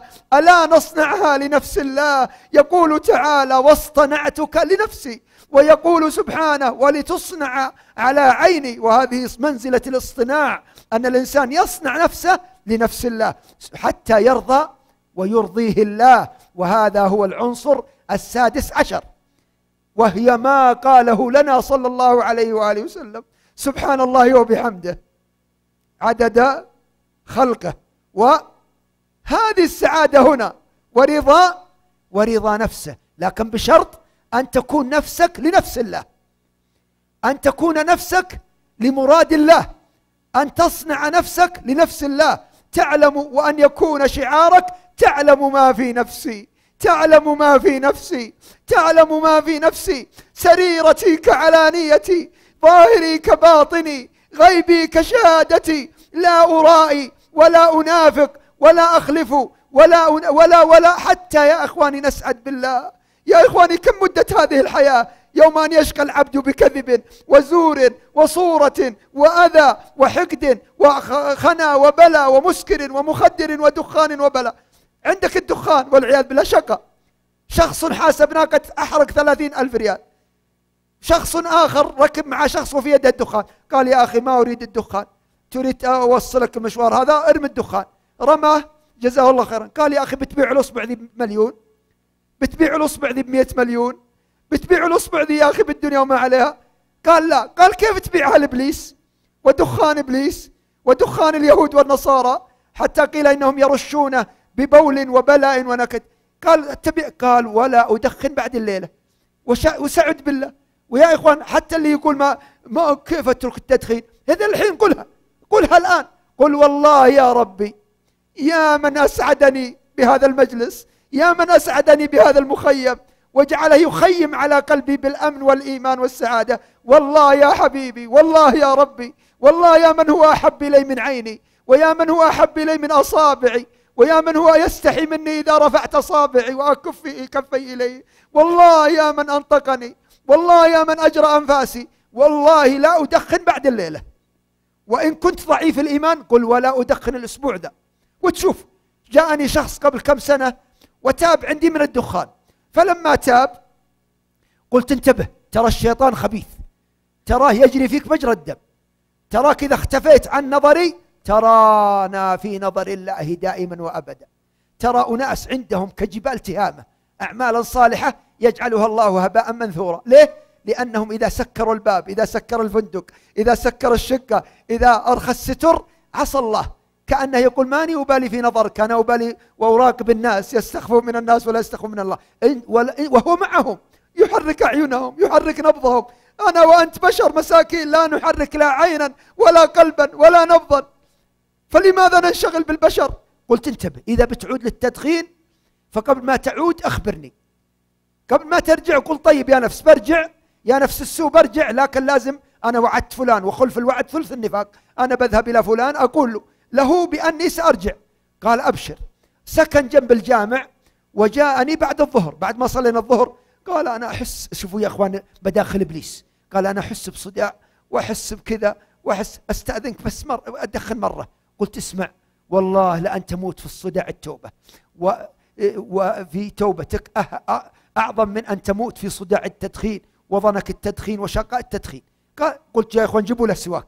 أخذ السواك، مرضاه للرب، تشتري الجنة وتشتري رضا الله بريال، وسواك مرضاة للرب مطهرة للفم، والحديث في صحيح البخاري أستاك. قلت يا أخوان جيبوا لنا له علبة عصير. أخذها وجلس معنا ونسي الدخان وأهل الدخان وراح. وقلت انتبه لا تعود، ولو بتعود أخبرني. قال أبشر. وجاء اليوم الثاني قال الصداع اشتد علي، اسمح لي ولو مرة. قلت ولا نص مرة، جيبوا له كذا، وذكرناه بالله جل وعلا. وجاء اليوم الثالث يقول خلاص أنا وعدتك وأنا عند وعدي، لكني سأعود وأستأذنك. قلت اتق الله اتق الله اتق الله، والله لأن تموت في صداع التوبة وفي إقلاعك عن التدخين والله أهون من أن تموت في التدخين والبلاء. يا إخوان أمسكوا بشخص بين أبها والخميس في سكرات الموت، يقولون له قل لا إله إلا الله، اسعد بلا إله إلا الله، من كانت آخر كلامه من الدنيا دخل الجنة. قال ولع لي الدخان. قال قل لا إله إلا الله. قال ولعوا لي الدخان. وجاء غافل مثله وولع له الدخان ووضعه على شفتيه ومات. والله يقول، وهذا العنصر السادس عشر، أنا مع عبدي، ما هو بعبد الدخان ولا عبد المعاصي ولا عبد الربا ولا عبد الزنا ولا عبد الخنا ولا عبد الصورة ولا عبد التمثيلية ولا عبد الحرام ولا عبد الدرهم والدينار والقطيفة والخميصة. يقول أنا مع عبدي ما ذكرني وتحركت بي شفته، حتى قال واحد من السلف أعلم متى يذكرني ربي. قالوا كيف ذاك؟ قال يقول اذكروني أذكركم. جاء اليوم الثالث وهو يكاد حسب كلامه يقول يحس راسه بينفجر. قلت وذكرنا بالله واستمر معنا في روضة الجنة حتى نسي ما به ونسي الدخان. واليوم الرابع جاءني يتهلل سرورا.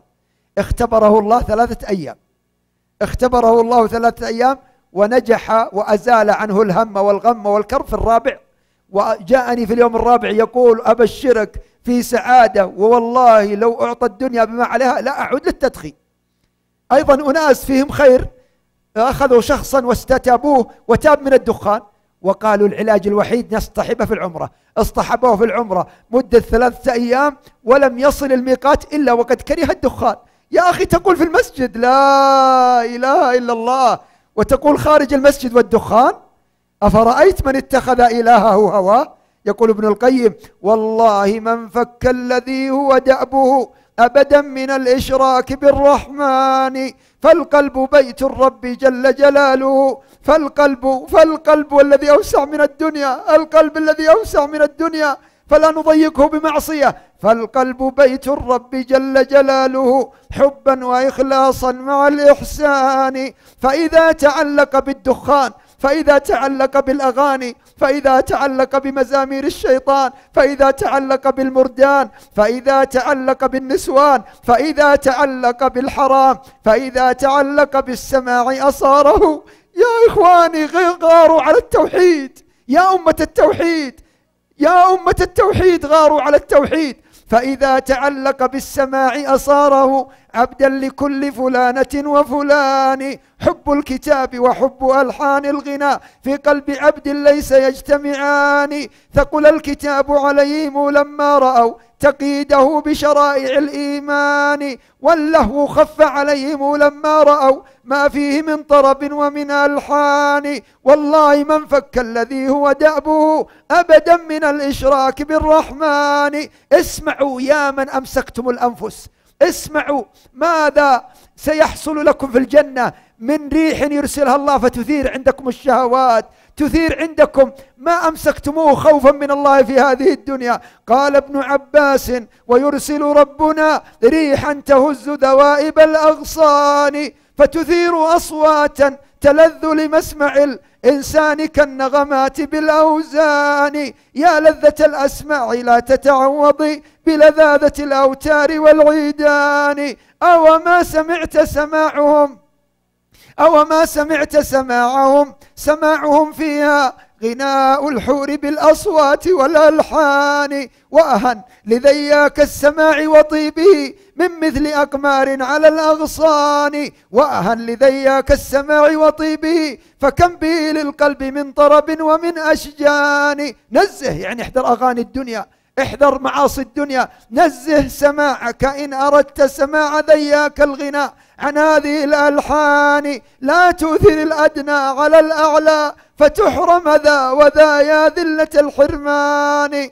يا خاطب الحور الحسان وطالبا لوصالهن بجنة الحيوان، لو كنت تدري من خطبت ومن طلبت بذلت ما تحوي من الأثمان. أو كنت تدري أين مسكنها جعلت السعي منك لها على الأجفان. أنهارها أي أنهار الجنة، أنهارها في غير أخدود جرت، أنهارها في غير أخدود جرت، كما يجري في خدك الدم، ويجري في فمك الريق العذب، ويجري في عينك الماء الملح، وكما يجري في أذنيك الماء أو المادة المرة، أيضا يجري أنهار الجنة بدون اختلاط. أنهارها في غير أخدود جرت سبحان ممسكها عن الفيضان. عسل مصفى ثم خمر ثم ماء ثم أنهار من الألبان. وطعامهم ما تشتهيه نفوسهم ولحوم طير ناعم وسمان. فوالله لو أن القلوب سليمة لتقطعت أسفا من الحرمان، لكنها سكرى بحب حياتها الدنيا وسوف تفيق بعد زمان. نرجع يا إخواني إلى ما ذكرنا من قصة ذلك الرجل الذي حافظ على الأذكار، حافظ على لا إله إلا الله التي وصاه بها ذلك الشخص، وقال: حرزا لك يا بني، حرزا لك يا ولدي، بإذن الله ومشيئته، تحصيلا لك ولتخرجك ولحياتك ولسعادتك. يقول: فبعد 5 أعوام، بعد 5 أعوام التقى بشخص، فإذا به يقول: سامحني سامحك الله. قالوا: سامحك من ماذا؟ قال: سامحني. قال: إذا تريد أن أسامحك وأنا لا أحمل في قلبي لك ولا لأحد من المسلمين شيئا، أو كما قال، فأسامحك، لكن بشرط أن تخبرني. أسامحك من ماذا؟ قال: أنا أكيدك بالسحر وكذا وكذا وكذا من 5 أعوام ولا قدرت عليك، والآن سامحني سامحك الله. قال: أنتم 5؟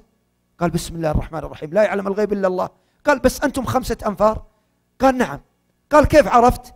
قال: رأيت في المنام أن 5 ثعابين أو 5 حيات تريد تنهشني، تريد تؤذيني، كلما اقتربت مني كفانيها الله، فأولتها أنكم أنتم 5. فيا إخواني ويا أحبابي في الله، يا أمة القرآن، يا أمة الإسلام، يا من خلقكم الله للسعادة الأبدية، اعلموا يا إخواني أنها في التوبة الأبدية. ومن أراد أن يسلم وأن يرتاح وأن يسعد بالله فعليه أن يجعل السعادة نصب عينيه في لزوم وظيفة العمر، التوبة التي يسعد بها دنيا وأخرى. وبهذا يا إخواني نجد الراحة ونجد السعادة. وبودي أن أختم الله لي ولكم بالفردوس الأعلى بالفردوس الأعلى كما جمعنا في هذه الروضة من رياض الجنة، إنه سميع مجيب الدعاء. ومن كان سببا في هذا اللقاء، ومن سجلوا هذا اللقاء، ومن سينشروا هذا اللقاء، ومن سيذيعوا هذا اللقاء، ومن سيستنبطوا منه فوائد وينشروه ويسجلوه، أسأل ربي أن يجري الثواب لي ولكم ولهم ما أجرى الليل والنهار، وما جرت الأنفاس، وما أجرى الله الأنفاس وأجرى الدماء في الأوردة والعروق، وما أجرى الليل والنهار، وأعظم ما أجرى ثوابا لصاحبه وأضعافا مضاعفة، إنه على كل شيء قدير. ودفع عنا بهذا اللقاء وبهذا المخيم وبهذا اللقاء شقاء الدنيا والآخرة، وبلاء الدنيا والآخرة، وعلل الدنيا والآخرة، وضنك الدنيا والآخرة، وأوجاع الدنيا والآخرة، وضيق الدنيا والآخرة، وضيق الصدور وهم الصدور والكدر والبلاء. وأسأل ربي يشرح بهذا اللقاء وهذه الروضة حياتكم ويسعدكم ويسعد قلوبكم وبيوتكم ومشيكم وفي سياراتكم وفي سفركم وفي إقامتكم، إنه سميع مجيب الدعاء جل جلاله وتقدس أسماؤه. الله حفظكم الله في حفظ هذه العناصر وفي لم شعثها وفي استنباطاتكم، فأنتم علماء وطلبة علم، ومنكم الفقيه ومنكم فالله. فقد دعا النبي صلى الله عليه وآله وسلم بالنظارة لمن سمع مقالته فوعاها فأداها، فكيف بأجهزة تعيها وعيا وتنشرها نشرا؟ أجرى الله ثوابكم على حرصكم وعلى تسجيلكم وعلى نشركم، وعلى من سينشر هذا اللقاء إلى يوم الدين أجرى الله ثوابكم وأعظم ما أجرى الثواب لعباده الصالحين وأوليائه المقربين، وأوجب لي ولكم ولمن سيسمعه سعادة الدنيا والآخرة، إنه على كل شيء قدير وبالإجابة جدير. إخواني في الله، اللهم صل وبارك وسلم على نبينا محمد. جاء شخص الذي ذكرت لكم في محاضرة، والحمد لله قبل ألا تتضايقوا من قصته أبشركم أنه الآن من الدعاء إلى الله من باب إدخال السرور عليكم، لأن المعاصي ضنك. في بداية لما كتب إلي يقول يريد ينتحر، لما رأى عنوان المحاضرة أعظم سعادة حضر، ولما قرأت رسالته أو سؤاله قلت أنت بحاجة ماسة إلى أن أتقابل معك بعد الدرس أو بعد المحاضرة، ولا ينفع فيك الآن جوابا، فأنت الآن بحاجة أن تدخل إلى أعلى عناية، ما هو العناية الفائقة ولا العناية المركزة ولا الإنعاش، أنت الآن بحاجة إلى إنعاش روحك، إلى إنعاش عقلك، إلى إنعاش قلبك. فبعد المحاضرة قابلني. الشاهد من هذا يا إخواننا قابلني، ولما أخذت معه في الكلام وأعطيت، فإذا ببداية الشر وبداية النكد وبداية الشقاء أغنية سمعها فوقع في عشقها، فوقع في غرامها وأغلالها، فإذا به شقيا والعياذ بالله، حتى فكر في الانتحار، وساقته إلى بلاء وإلى كذا وإلى بلاء ودمار، نسأل الله العافية والسلامة. ولا أريد أن أعكر أسماعكم، فأنتم حضرتم تريدون السعادة. ويا إخواني لما أذكر لكم قصة يوسف ماذا تحسون؟ لما أذكر لكم قصص الأنبياء، قصة الصديق عمر عثمان علي، كم تحسون يا إخوان بالسعادة؟ لما نرجع إلى الشخصيات البارزة في شخصيات المسلمين القدامى وحياة أولئك السلف الصالح، لما أذكر لكم قصة سعيد بن المسيب في تزويجه لبنته، لما أذكر لكم كم نحس يا إخوان بالسعادة. بل إن شخصا يا إخوان حضر محاضرة وكان بينه وبين زوجته نقاش وبلاء، فسمع دعوة واستجاب الله الدعاء، فألف الله بينه وبين زوجته. وكان مما جاء في اللقاء أن عليك إذا دخلت بيتك أن تعالج نفسك وبيتك وأسرتك بآية في كتاب الله. فما شاء الله خرج وزوجته من المسجد وهم في السيارة عالجوا حياتهم. يقسم لي بالله أنه كأنما تزوج من جديد. يقول جعلت أتداوى وأستشفي بقول الله وألف بين قلوبهم وألف بين قلوبهم وألف بين قلوبهم وألف بين قلوبهم وألف بين قلوبهم. يقول وجعلت الزوجة تردد هذه الآية معه وألف بين قلوبهم لو أنفقت ما في الأرض جميعا لو أنفقت. هذه الغنة من أعلى الخيشوم. وتغنوا بالقرآن يا إخوان، من لم يتغنى بالقرآن فليس منا. وش لنا في الأغاني؟ وش لنا في مزامير الشيطان؟ وش لنا يا إخوان في النكد والضيق والضنك؟ هل سمعتم أن شخصا استمع أغنية فسعود بعدها؟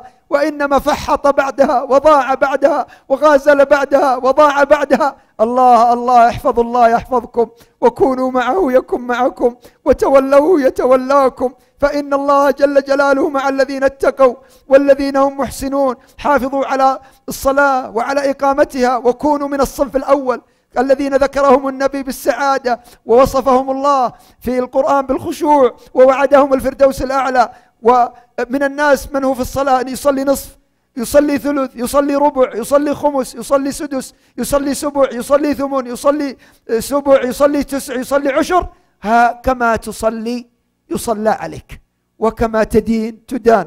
وهذه العناصر لا بد يا إخوان من ترجمتها إلى عمل وإلى تطبيق، لنسعد بالله ونرتاح بالله ونطمئن بالله. وكم كررت وأكررها الآن قصة ذلك الشاب الذي كان عندنا في الجامع، كان يدرس، ولكنه يا إخواني درس وانتفع وعلم وعمل وطبق، درس التوحيد، درس الصلاة. وخذوها قاعدة يا إخوان: من أقام الصلاة وقام الليل أقام الله أموره، أقام الله حياته، أقام الله سعادته. من لزم التوبة وسع الله صدره. الله الله الله الله، وسعوا صدوركم بالتوبة ولا تضيقوها بمعصية. فإن ثلاثة في عهد النبي عليه الصلاة والسلام ضاقت عليهم الأرض بما رحبت، وضاقت عليهم أنفسهم بمخالفة ليست بمتعمدة. فكيف يا أخوان بالتعمد المعاصي؟ كيف بمحبطات الأعمال ومضلات الفتن؟ يا إخواني، لو أن شخصا صام 59 يوما ولم يبقى عليه إلا أن يصوم شهرين لم يبقى عليه إلا يوما واحدا، وأفطر 60، لكنا أرجع من جديد. فالله الله، حافظوا على حسناتكم، لا تفسدها نظرة، ولا تفسدها أغنية، ولا يفسدها جليس سوء، ولا يفسدها جوالا، ولا بلتوثا. يا إخواني، لو أن شخصا قدم لك سفرة فيها ما لذ وطاب، ثم رمى فيها بصرصار أو ذباب لعفتها، فالله الله يا إخواني، عافوا المعاصي، عافوا الشر والبلاء، عافوا الأغاني وابتعدوا عن أهلها، وكونوا مع الله يكن معكم، فإن الله جل جلاله يحرك أعينكم وهو معكم، ويحرك نبض قلوبكم وهو معكم، ولا غنى لكم عنه طرفة عين. فعيشوا له وبه ومعه بالطرف وبالنفس وبالنبض، فإنكم بهذا تحرزوا السعادة. ووصيتي يا إخوان أيضا في ختام هذا اللقاء أن نقضي قضاء تاما على هذه الأزمات الثلاث، أو على الأزمات الثلاث التي يعيشها الناس ويعيشها المجتمع وتعيشها الأمة. أزمة التوحيد نصححها يا إخوان، فلا نخدش التوحيد بمخالفة. وأزمة الصلاة، فنضبط صلاتنا ضبطا لا يشغلنا جوال ولا تشغلنا دنيا دنيئة. أهل القبور يتمنون أنهم معكم بالدنيا وما عليها، حيل بينهم وبين ما يشتهون، وأنتم فيما تشتهون. فحافظوا على صلاتكم، وحافظوا على وضوئها وخشوعها وأركانها وواجباتها ومسنوناتها، وتعيشوا حياة الأبد. كما ذكرت لكم عن قصة ذلك الرجل الذي أتاني بالزيت والماء وورقة بعد ورقة، أنه في ضيق وفي شقاء وفي هم وفي غم وفي كرب، وهذا الزيت تكر عليه وهذا الماء. وقلت له: تعلق بربي وربك، تعلق برب الزيت وتعلق برب الماء، وأعطيك علاجا. لأنه يقول: عالجت ورحت وجيت. قلت: إلا علاجا واحدا أظنك لم تستعمل ولم تأخذ به. قال: ما هو؟ قلت: تقرأ سورة البقرة في ركعة، وتسجد بمثلها، وتركع بمثلها، وترفع بمثلها، وتسجد بمثلها، وتجلس بين السجدتين بمثلها، وتسجد بمثلها، وتقوم إلى الركعة الثانية وتقرأ فيها سورة آل عمران أو ما تيسر. وبإذن الله، وأنا ضامن على الله أن يشفيك الله بإذنه ومشيئته وحوله وقوته. ولكنه يا إخوان فاهم، عاقل، عالم، عامل، علم بهذا الحديث وهو في صحيح المسلم، علم به وعمل به وطبقه، وأنا أنظر إليه وهو لا يدري أني أنظر إليه. كان يصلي في المسجد وأحيانا أنظر إليه وهو يقرأ، ثم قرأ سورة البقرة وركع. فلما ركع قال: سبحان ربي العظيم، سبحان ربي العظيم، سبحان ربي العظيم، سبحان ربي العظيم، سبحان العظيم الذي خلق عقلي، سبحان الذي رباني بنعمه، سبحان الذي رباني بسورة البقرة، سبحان الذي رباني بالقرآن، سبحان. هذا معنى سبحان ربي العظيم. سبحان ربي العظيم الذي خلق هذا العمود الفقري وجعل دواء وشفاء هذه العمود الفقري وفقراته في الركوع. سبحان ربي العظيم وبحمده على نعمة العين، سبحان ربي العظيم وبحمده على نعمة العقل، سبحان ربي العظيم وبحمده على نعمة النبض، سبحان ربي العظيم وبحمده على نعمة العلم، سبحان ربي العظيم وبحمده على نعمة الفقه، سبحان ربي العظيم وبحمده على أن شرفني بذكره وأذن لي بذكره. سبحان ربي العظيم وبحمده، سبحان ربي العظيم وبحمده، سبحان ربي العظيم وبحمده. سبوح قدوس رب الملائكة والروح. وإذا بيحلق في عالم الملائكة في عالم السماء، سبوح قدوس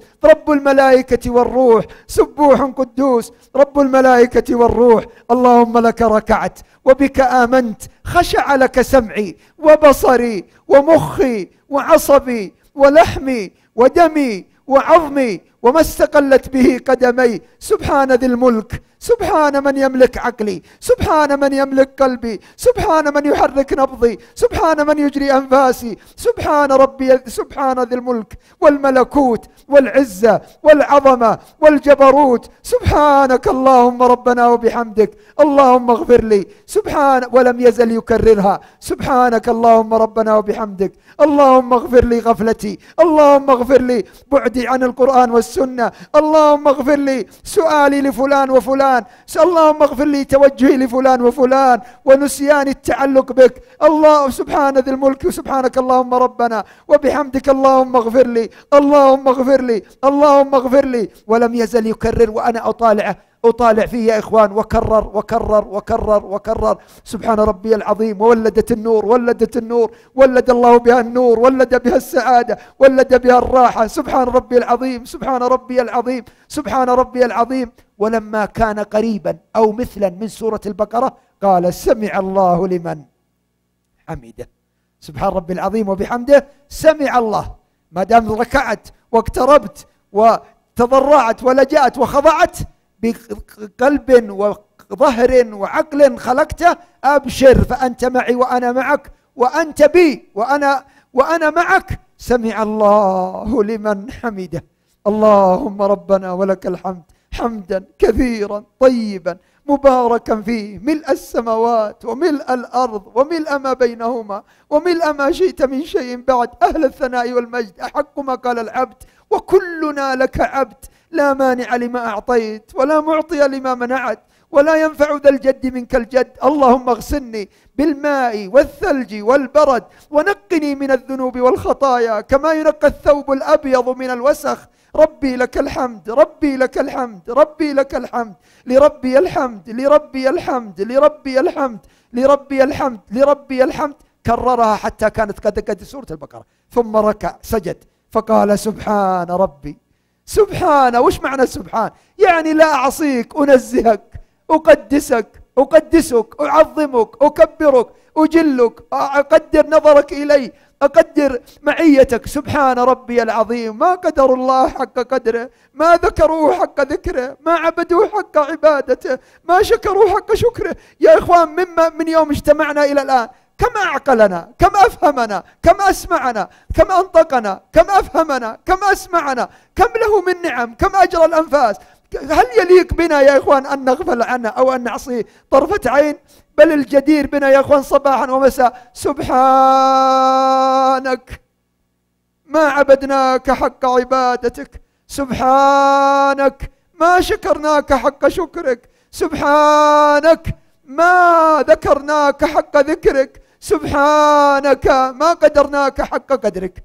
ثم جلس بين السجدتين قريبا من سورة البقرة أو مثلها أو زيادة، ثم سجد فبمثلها، ثم رفع إلى الركعة الثانية.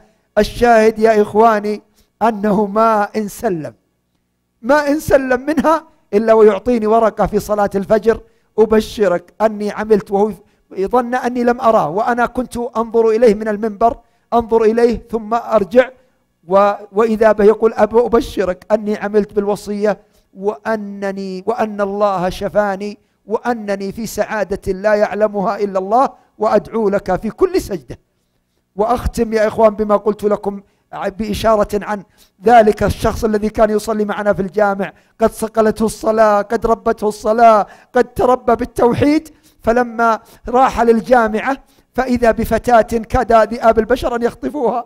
والاختطاف يا إخواني ما يقع إلا من الغفلة، إلا من أناس قد خطف الشيطان عقولهم، وإلا فالذين مع الله أمناء أهل إيمان أهل تقوى، لا يقدر الواحد منهم أن ينظر إلى حرام، فضلا عن يفكر في اختطاف أو في انتحار أو في سكر أو في مسكر أو في مخدر. أين العقول؟ عقول لا تساويها الدنيا بما عليها، تباع بمسكر أو مخدر، تباع للشيطان وخطف الشيطان وجوال الشيطان وبلوتوثات ولوث الشيطان وصور الشيطان. نعوذ بالله من الحرام ومن أهله، نعوذ بالله من حالهم. توبوا إلى الله، فإن أمراض الشهوات تفتك.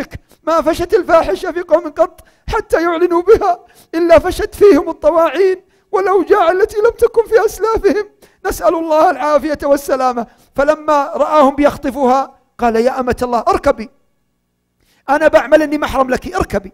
فركبت معه، ولما ركبت في السيارة ومشى بها إلى جنب الجامع في غرفة، هو عزوبي يسكن في غرفة وجعلها في الغرفة الثانية. فلما جن الليل، انظروا يا إخواني إلى السعادة بالقرآن والقيام والصلاة. لما جن الليل وقام الرجل صاحب قيام، صاحب عبادة، صاحب تقوى، صاحب توحيد وإيمان. وما كان الله ليضيع إيمانكم، الله لن يتركك فريسة لنفسك ولا لقرينك إذا علم منك الصدق. فلما جن الليل وقام الليل فإذا بنزغة من الشيطان. يا إخواني إذا جاءت نزغة الشيطان إلى الحرام، إلى السماع، إلى المعصية، على طول اعلن حالة الاستنفار. فوالله إن إعلانك لها أهم من إعلان أهل الدنيا لاستنفار الدنيا كلها. اعلنها، وإما ينزغنك من الشيطان نزغ استعذ بالله إنه هو السميع العليم، يعصمك ويتولاك. عصم يوسف وقد غلقت الأبواب وأراه البرهان، وهذه دعوة أوصيكم بها. اللهم أرنا برهانك حتى لا نعصيك طرفة عين، وكن معنا ولا تكلنا إلى أنفسنا طرفة عين ولا أقل من ذلك. الشاهد ونختم، ختم الله لي ولكم بالفردوس إنه على كل شيء قدير. لما نزغه الشيطان خفف الصلاة وراح وهم أن يفتح عليها. يقول لي، قلت له يوم قال لي، قلت كيف لو فتحت إيش يكون؟ نسأل الله العافية والسلام. رجع يوم هم أن يفتح وإذا الله يعصمه، فلا عاصم اليوم من أمر الله إلا من رحم، عصمه ومن تقي السيئات يومئذ فقد رحمته. فترك الباب ورجع للقيام واستعاذ بالله من الشيطان الرجيم ورجع لصلاته. فجاءته نزغة ثانية فخفف صلاته وذهب وهم أن يفتح الباب عليها. كيف لو فتحها يا إخوان؟ إنه باب الشر والشقاء والبلاء. يقول فتذكر قول الله ولمن خاف مقام ربه جنتان. لو كنت أنا أو أنت راقبة أو فلان راقب ما حد قدر يعرف، فلماذا ننسى رقابة رب البشر الذي يحرك العين سبحانه ولا شريك له؟ قال فرجعت لصلاتي وطمأنينتي وذكري. يقول جاءت نزغة ثالثة وهم أن يذهب وللزنا. يقول فلما هم أن يفتح الباب عليها أصابته رعدة وخوف من الله. ولمن خاف مقام ربه جنتان. يقول فذهب للمطبخ وأحرق أصبعه، فلما حس بنار الدنيا قال يا نفس لك صبر على نار الآخرة، فشغله حر النار عن حر الهواء. ثم رجع لصلاته وصلى الفجر معنا. فلما صلى الفجر معنا رجع إلى وصلى في المسجد معنا، وأظنه صلى الضحى والله أعلم. وهذه هي الجلسة التي أوصيكم بها من يوم غد. والله يا إخوان فيها السعادة وتقسم فيها الأرزاق، تنزل فيها البركات، لا تدعوها. بل يمكن بلغكم ما نشر قبل أيام من أن شخص في الطب ما يقرب من 40 أو 30 سنة يقول ما جاءه شخص يتعالج عنده في النفسية وهو يصلي الفجر في جماعة ويجلس قبل الفجر يستغفر الله بالأسحار. يقول ما جاء في هذه المدة الطويلة ولا بشر. فجلس وصلى الفجر معنا، صلى الفجر معنا، ثم اتجه بتلك البنت إلى مدرستها، فإذا بأهلها والدورية والشرطة والمجتمع من حضر منهم قد كادوا أن يجنوا على تلك البنت. ظنوا أن ذئاب البشر قد اختطفوها وخطفوا حياءها وسعادتها وراحتها، فإذا بها سليمة معافاة أمامهم. وإذا بذلك الرجل يخبرهم، فإذا بتلك الفتاة تقول بأنها في يد أمينة وأيضا لم تعلم وش هو يعالج طول الليل من تلك النفس ويجاهد نفسه. والمجاهد من جاهد نفسه، والذي يجاهد نفسه ويقهر نفسه عند المعصية أعظم من الذي يفتح مدينة وصبر ثواني يورثك عز الأبد. أخبرت أهلها بأمانته. ماذا قالوا له في نفس الساحة وفي نفس الوقفة وفي نفس تلك اللحظة؟ قالوا زوجناك بها حلالا. وإذا به في أمن وسعادة وراحة وطمأنينة، وإذا الشرطة والدورية كل منهم يرجع إلى مكانه، وإذا بأهلها يرجعون إلى أماكنهم في راحة وسعادة. وأحس أنكم حتى أنتم شعرتم بسعادة هذا الموقف ولم تعاصروه، فكيف بطاعة الطائع، وكيف بسعادة الطاعة للطائع، وكيف براحة الطاعة للطائع، كيف يا إخوان لو وقع في الزنا؟ كيف لو فتح الباب عليها وأطاع نفسه والهوى ووقع في الحرام دقائق؟ إنها التعاسة والبلاء والشقاء. فاذكروا الله العظيم الجليل يذكركم، اذكروه في الخلوات كما ذكرتموه الآن، اذكروه كما ذكره النبي والصحابة فلم يعصوا الله طرفة عين. اذكروه يذكركم، واشكروه على نعمه ومننه يزدكم إيمانا، يزدكم علما. اشكروه على نعمة هذه اللقاء هذا المخيم وهذه اللقاءات الإيمانية. يزدكم إيمانا، يزدكم راحة، يزدكم طمأنينة، يزدكم سكينة، يزدكم من فضله. اشكروه يا إخوان على الأنفاس وأنفسها.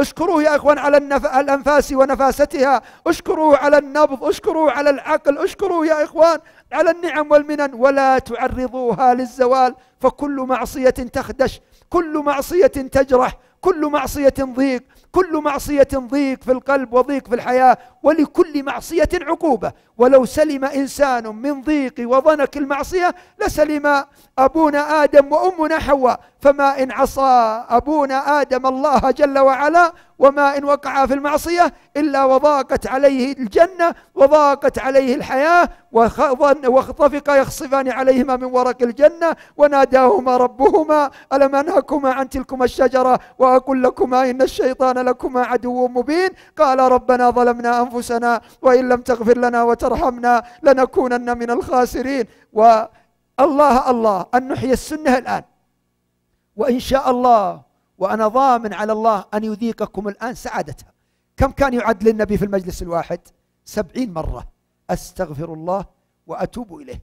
الله اجعلوا تحت كل استغفارة اجعلوا تحتها إشارات. إيش تستغفر منه؟ كم عندك من الذنوب؟ والله يا إخوان لو لم يكن عندنا من الذنوب إلا أن الشمس غربت علينا ولم نشكر عقلا، ولم نشكر قلبا، ولم نشكر نبضا، ولم نشكر مشيا، ولم نشكر جلوسا، ولم نشكر نقضة، ولم نشكر مناما. لكن أسأل ربي أن يقبلني وإياكم على ما كان منا وأن يتوب علينا توبة نصوحة. أستغفر الله لي ولكم فاستغفروه، وأبشروا بالجوائز في هذه اللحظة، جوائز أرحم الراحمين، جوائز أكرم الأكرمين، جوائز الكريم الذي خزائنه ملأ. يقول لو أن إنسكم وجنكم قاموا وأولكم وآخركم قاموا في صعيد واحد فسألوني فأعطيت كل واحد منهم مسألته ما نقص ذلك من ملكي. وابشروا بالكريم، أبشروا بالرحيم الرحمن الذي يقول لأهل هذه المجالس هم القوم لا يشقى بهم جليسهم. لكن بودي أن نختمها ب70 استغفارة لعل الله أن يمحو بها الزلل ويمحو بها الخطأ ويصلح بها القلب والعقل والظاهر والباطن والسمع والبصر واليد والرجل والظاهر والباطن، إنه على كل شيء قدير وبالإجابة جدير. أستغفر الله لي ولكم فاستغفروه. ويا أخوان كم تأخذ منا؟ احسبوها كم تأخذ. استغفر الله وأتوب إليه. واكسبوا المليارات أيضا. الله يقول فاعلم أنه لا إله إلا الله واستغفر لذنبك وللمؤمنين والمؤمنات. يعطيك الله بكل مؤمن ومؤمنة حسنة، والحسنة ب10 أمثالها. تكسب المليارات تلو المليارات من الحسنات في هذا اللقاء، حتى تعلموا أنكم لو دفعتم المليارات بعد المليارات من الريالات لأهل هذا المخيم لا تقدروا أن تكافئوهم، لأنهم دعوكم إلى الله، دعوكم إلى الله، دعوكم في جلسة وروضة من رياض الجنة. ومن أسدى إليكم معروفا فكافئوه، فإن لم تجدوا ما تكافئوه فادعوا له حتى تروا أنكم قد كافأتموه. فالحمد لله الذي جعل دعاءنا لهم يفوق المليارات ويفوق الدنيا وخير لهم من الدنيا وما عليها، فادعوا لهم كما كانوا في عوننا وحوائجنا ودعوتنا إلى الله جل جلاله وإيثارنا لله في هذه الساعة، أن يكون الله في عونهم وعون أهليهم وذراريهم ومسائلهم وحوائجهم، وأن يكفيهم ما أهمهم. فأبشرهم أن الله جل جلاله معينا لهم ومؤيدا لهم ومؤثرا لهم، كما آثروه على ما عندهم وعلى أهليهم وعلى ما عندهم. فأسأل الله كما آثروه أن يؤثرهم، وكما آثرتموه أن يؤثركم، وكما أقبلتم عليه أن يقبلني ويقبلكم ويقبلهم، وأن يكلل هذا المخيم بالنجاح والفوز والإخلاص والصواب، إنه على كل شيء قدير وبالإجابة جدير. وأيضا نريد من أصحاب الفضيلة أن يبشرونا ببيانات بعد هذا المخيم بتوبة التائبين وبإقبال المقبلين، فإن هذا مما يدخل السرور علينا وعليهم، وأيضا يجلب الدعاء أن ندعو الله لنا ولهم بالثبات. ولهم مني أنه ما إن يصلني عن شخص تاب من مسكر أو مخدر أو دخان أو حلق لحية أو جر ثوب أو نظر محرم أو سمع محرم أو مسح ما في جواله أو أخرج ما في سيارته أو ما في بيته من البلاء والبلاء، فسعد بالله جل وعلا إلا وأدعو له بإذن الله. ودعوة المسلم للمسلم في ظهر الغيب مستجابة، أن يسعده الله بتوبته وأن يسعده الله بإقباله، كما أسأل ربي وأسأله وهو باسمه الأعظم، وهو على كل شيء قدير، وهو على كل شيء قدير، وهو على كل شيء قدير، وعلى كل شيء شهيد، وبكل شيء محيط. لمن مسح ما في جواله من الصور والأغاني ومقاطع السوء ومقاطع الحرام ومقاطع الفحشاء، أن يمسح الله في هذه اللحظة سيئاته. أسأل الله لمن نوى أن يعفي لحيته أن يبدل الله سيئاته حسنات. أسأل الله لمن نوى أن يجعل ثوبه فوق الكعبين ثوب الجنة، أن يلبس ثوب الجنة في الآخرة، وأن يلبس حلل الجنة، وأن يمتع بالسرور والسعادة به سبحانه. أسأل ربي لمن نوى التوبة من الدخان أن يبدل الله سيئاته حسنات. أسأل الله لمن نوى التوبة من الأغاني فقطع صوت إبليس قبل أن يقطعه وأقبل على القرآن وتغنى به، أن يسعده الله دنيا وآخرة. أسأل الله لمن كان بينه وبين زوجته أو أسرته شيئا من النقاش أو شيئا من سوء الحال أو سوء المقال أو الشحناء أو البغضاء، فنوى الآن أن يصطلح معهم وأن يرغم الشيطان وأن يرغم النفس، ثم نوى أن يصطلح معهم الآن، أن يصلح الله ما بينه، أن يصلح الله ما بينه وبين الله، وأن يصلح الله ما بينه وبين خلق الله، وأن يصلح الله له الدين والدنيا والآخرة. ومن قال آمين ولو عبر الشريط إلى يوم الدين يا رب العالمين، إنك على كل شيء قدير وبالإجابة جدير. كما أسأل الله لمن نوى التوبة من الربا ومن الزنا ومن العمل قوم لوط ومن الفواحش ومن الاستمناء ومن النظر المحرم. أسأل الله لمن نوى التوبة منه أن يتوب الله عليه في هذه الساعة توبة نصوحة. من الذي يرضى يا إخوان كوبا مكدرا؟ من الذي يرضى أكلة مسممة؟ فكيف نسمم قلوبنا؟ كيف نسمم بصائرنا؟ كيف نسمم سعادتنا بنظر محرم أو صورة محرمة؟ إيش بعد النظر؟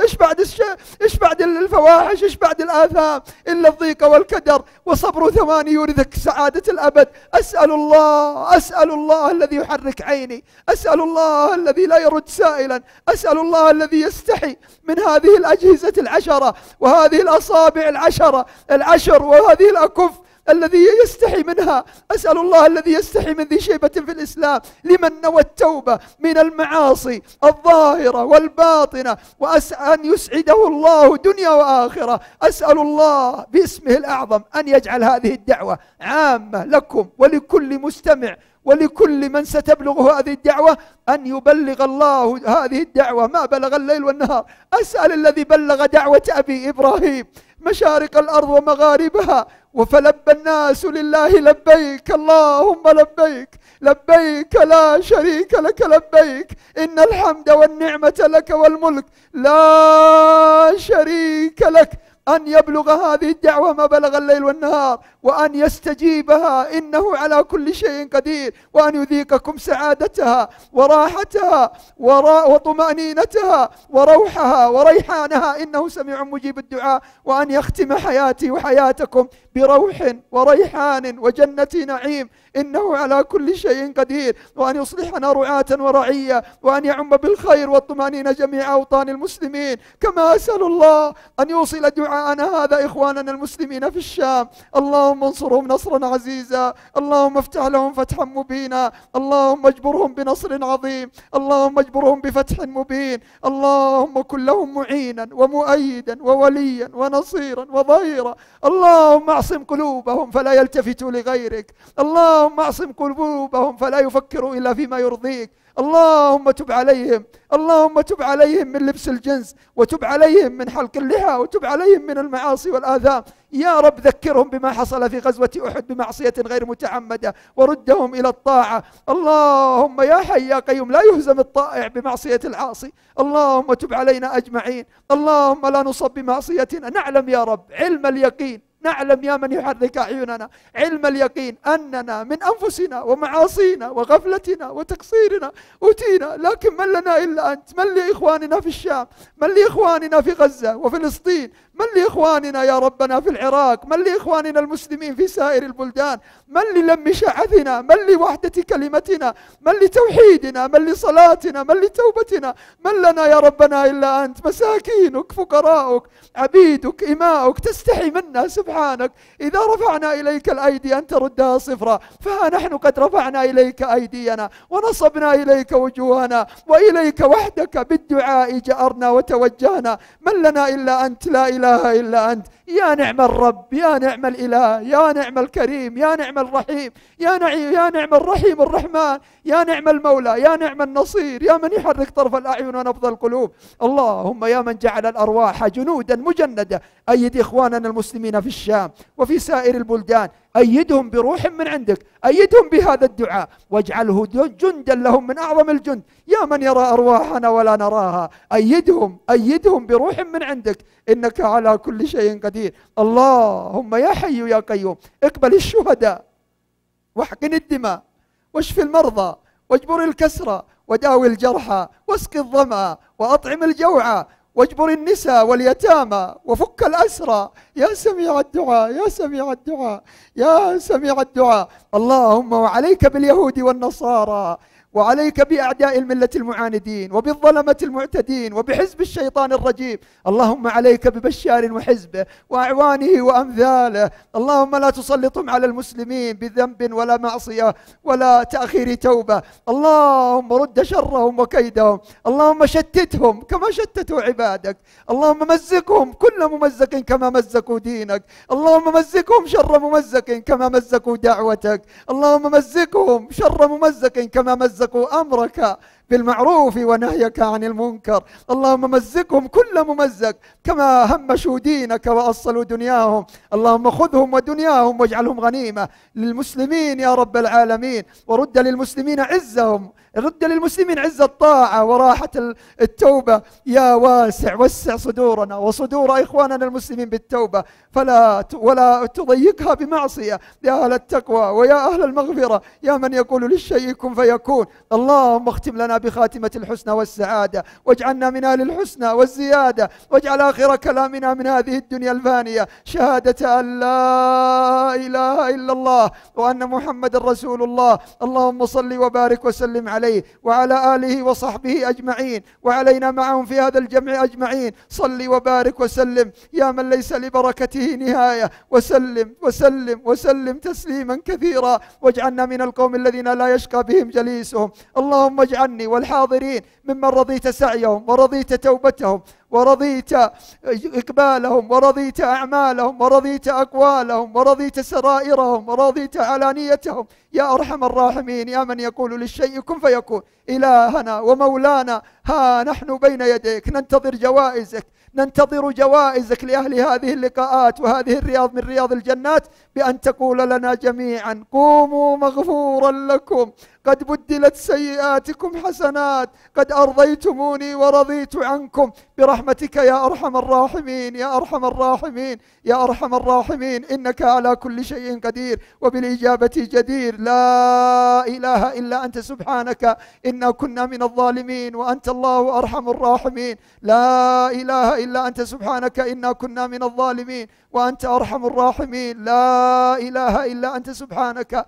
إنا كنا من الظالمين وأنت الله أرحم الراحمين. يا أرحم الراحمين يا أرحم الراحمين يا أرحم الراحمين. إن الله وملائكته يصلون على النبي يا أيها الذين آمنوا صلوا عليه وسلموا تسليما. فالسلام عليك أيها النبي ورحمة الله وبركاته. السلام علينا.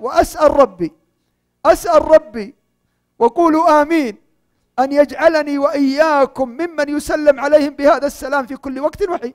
والله الله سجلوني عندكم، والله الله سجلكم عندي في هذه الأصبع التي هي أشد على الشيطان من الحديد، أشد على الشيطان من الحديد. الله الله انتبهوا لها، تفقدوا حرارتها، تفقدوا صلتها بالله جل وعلا. فإن الحديث في الصحيحين إذا قلنا السلام علينا وعلى عباد الله الصالحين عمت كل عبد صالح في السماء والأرض، في الأحياء والأموات، في الأولين والآخرين. واحد من الإخوان قال عندك جوال؟ قلت هذا الجوال، هذا الجوال يا إخواني الحقيقي، هذه الأصبع رقم واحد مميز ما تجد مثله ولا ينقطع. واحد من الإخوان كنا في محاضرة ويوم صعدنا في جبل انقطعت الجوالات بهم، قلت أما أنا عندي الجوال ذا لا ينقطع. فالله الله يا إخوان صلوا الجوال هذا، صلوا الأصبع ذي، صلوا الأصبع ذي، صلوا الموحدة ذي، صلوها بالله جل جلاله، فإنها أشد على الشيطان من الحديد. لو هم الواحد بمعصية بمخالفة على طول أعلنها، قل يا من يحرك أصبعي، يا من يحرك أصبعي، يا واحد يا واحد يا واحد يعصمك مباشرة. السلام عليك أيها النبي ورحمة الله وبركاته. السلام علينا. ارفعوها هكذا في التشهد، اجعلوها منصوبة، تفقدوها. بعض من الناس ميتة عنده يا إخوان، الذي يذكر ربه والذي لا يذكر ربه مثل الحي والميت. السلام عليك أيها النبي. والله إن سلامي الآن لأسرع من الهواتف كلها إلى رسول الله صلى الله عليه وآله وسلم، والله أسرع من لو اتصلت بهاتف وجلسنا نقول بأزراره هكذا. هذه الأصبع أسرع سبحان من يحركها من فوق عرشه. السلام عليك أيها النبي ورحمة الله وبركاته. السلام علينا، السلام علينا وعلى عباد الله الصالحين الصالحين الصالحين. أصلحني الله وإياكم، أصلحني الله وإياكم وجعلني وإياكم من أصلح الصالحين وممن سجلوا في هذا السلام وهذه الطمأنينة وهذه الراحة. ولا تفارقنا أبدا، إنها على كل شيء قدير، إلى أن ندخل دار السلام دعواهم فيها سبحانك اللهم فلا معصية، وتحيتهم فيها سلام سلام سلام، وآخر دعواهم أن الحمد لله رب العالمين. السلام عليك أيها النبي ورحمة الله وبركاته. السلام علينا وعلى عباد الله الصالحين. اللهم صل على محمد وعلى آل محمد كما صليت على إبراهيم وعلى آل إبراهيم إنك حميد مجيد. اللهم بارك على محمد وعلى آل محمد كما باركت على إبراهيم وعلى آل إبراهيم في العالمين إنك حميد مجيد. وأبشركم أننا إن سجلنا في الصالحين أننا من آل محمد ومن آل إبراهيم في الصلاة وفي البركة وفي الرحمة وفي السعادة. جعلني الله وإياكم من أصلح الصالحين ومن آل محمد ومن آل إبراهيم، إنه على كل شيء قدير وبالإجابة جدير. وسبحانك اللهم وبحمدك أشهد أن لا إله إلا أنت، أستغفرك وأتوب إليك. والله الله أحيي السنة. أسأل ربي لمن أحيا في هذه الساعة أن يحيي الله قلبه ويسعده ولا يشقيه أبدا باستغفار 70 مرة، فإنها أشد على الشيطان من 70 صوت. والله الله وأنتم تستغفرون تذكروا عظمة من أنطقكم بالاستغفار، تذكروا عظمة من شرفكم بالاستغفار. فقد قال واحد من السلف: أعرف داءكم ودواءكم وشفاءكم. قالوا: كيف؟ قال: داؤكم الذنوب والشفاء ودواءكم الاستغفار وشفاؤكم ألا تعودوا إلى الذنوب والآثام. أستغفر الله لي ولكم فاستغفروه وتوبوا إليه وارجوه واسعدوا به، إنه هو التواب الرحيم. أستغفر الله لي ولكم وللمؤمنين والمؤمنات الأحياء منهم والأموات. لا إله إلا الله. وأستغفر الله لذنبي وللمؤمنين والمؤمنات أستغفر الله لي ولكم، أستغفر الله لي ولكم، أستغفر الله لمن أقاموا هذا المخيم، أستغفر الله لي ولكم وللمؤمنين والمؤمنات الأحياء منهم والأموات. أكملوها 70 وأبشروا بالمغفرة. يروى في الحديث أنه بشر الصحابة بالمغفرة يوم أن قال لهم استغفروا فاستغفروا، قال استغفروا فاستغفروا، قال أتموها 70 فأتمها الصحابة 70، قال أبشروا فقد غفر لكم. والله حجب هذه المغفرة عن المنافقين، نعوذ بالله من حالهم. قال استغفر لهم أو لا تستغفر لهم، اسمعوا السر، إن تستغفر لهم 70 مرة. وفي ابن كثير في تفسير قول الله والمستغفر بالأسحار قال أنس كنا نستغفر بعد الوتر 70 مرة أستغفر الله، وكان يعد له في المجلس 70 مرة. فيا رب أحيي قلبي وقلوبهم بهذا الاستغفار حياة الأبد. أستغفر الله وأتوب إليه، أستغفر الله وأتوب إليه، أستغفر الله وأتوب إليه، أستغفر الله وأتوب إليه، أستغفر الله وأتوب إليه، أستغفر الله وأتوب إليه، أستغفر الله وأتوب إليه، أستغفر الله وأتوب إليه، أستغفر الله وأتوب إليه، أستغفر الله وأتوب إليه، أستغفر الله وأتوب إليه، أستغفر الله وأتوب إليه. أستغفرك لذنبي وللمؤمنين والمؤمنات، أستغفرك للحاضرين والحاضرات، أستغفرك للمؤمنين والمؤمنات، أستغفر الله وأتوب إليه، أستغفر الله وأتوب إليه، أستغفر الله وأتوب إليه، أستغفر الله وأتوب إليه، أستغفر الله وأتوب إليه، أستغفر الله وأتوب إليه، أستغفر الله وأتوب إليه، أستغفر الله وأتوب إليه. مجهزة للاستغفار سبحان من خلقها، مجهزة للسعادة، مجهزة للمغفرة. استغفر الله وأتوب إليه، استغفر الله وأتوب إليه، استغفر الله وأتوب إليه. استحضروا عظمته، سيقول لكم في هذه اللحظات قوموا مغفورا لكم. ومع ذلك زيادة الفضل والرحمة قد بدلت سيئاتكم حسنات، حتى تعلموا يا إخوان أنه لو دفع للمشايخ المليارات ما نقدر، لأن دعونا إلى مغفرة، دعونا إلى جنة عرضها السماوات والأرض، أما الطول لا يعلمها إلا الله. حتى إن واحدا من الشيبان الكبار في السن حضر المحاضرة وبعد العشاء بساعة متأخرة، وبعد ما جلست مع بعد العشاء قال ترى ما سمعت من محاضرتك كلمة، أصم إن 80 وبلغتها قد أحوجت سمعي إلى ترجمان رحمه الله قد توفي ولقي الله. قال لكني حضرت، أرجو من الله أن يقول لي معكم، ويقول بيده هكذا هم القوم لا يشقى بهم جليسهم، قوموا مغفورا لكم قد بدلت سيئاتكم حسنات. استغفر الله لي ولكم وله وللمؤمنين والمؤمنات. استغفر الله وأتوب إليه، استغفر الله وأتوب إليه، استغفر الله وأتوب إليه، استغفر الله وأتوب إليه، استغفر الله وأتوب إليه، استغفر الله وأتوب إليه. ومتى ما قرن الاستغفار بالتعظيم لمن يحرك هذه الأصابع، والتعظيم لمن يحرك طرف هذه العين، والتعظيم لمن خلق هذا العقل وما حوى، والتعظيم للأول والآخر والظاهر والباطن سبحانه وتعالى، فإنه يتكلل بالحسنات والسعادة والرحمات وحفوف الملائكة وغشيان الرحمة. جعلني الله وإياكم من حظوا بها في هذه السعادة، غشيتكم الرحمة وحفتكم الملائكة وذكركم الله في من عنده، وجعلني وإياكم من أهل السكينة والطمأنينة والرحمة، إنه سميع مجيب الدعاء. استغفر الله وأتوب إليه، استغفر الله وأتوب إليه، استغفر الله وأتوب إليه، استغفر الله وأتوب إليه. والسلام عليكم عائدا كما بدأ، ورحمة الله وبركاته. الله يكرمك. شكر الله لفضيلة الشيخ أحمد على ما قدم، وجعل ذلك في ميزان حسناته وحسناتكم. هذا درع تقديمي من خيمة أبها السياحية يقدمها نيابة عنهم الشيخ عبد الله القرفي، فليتفضل.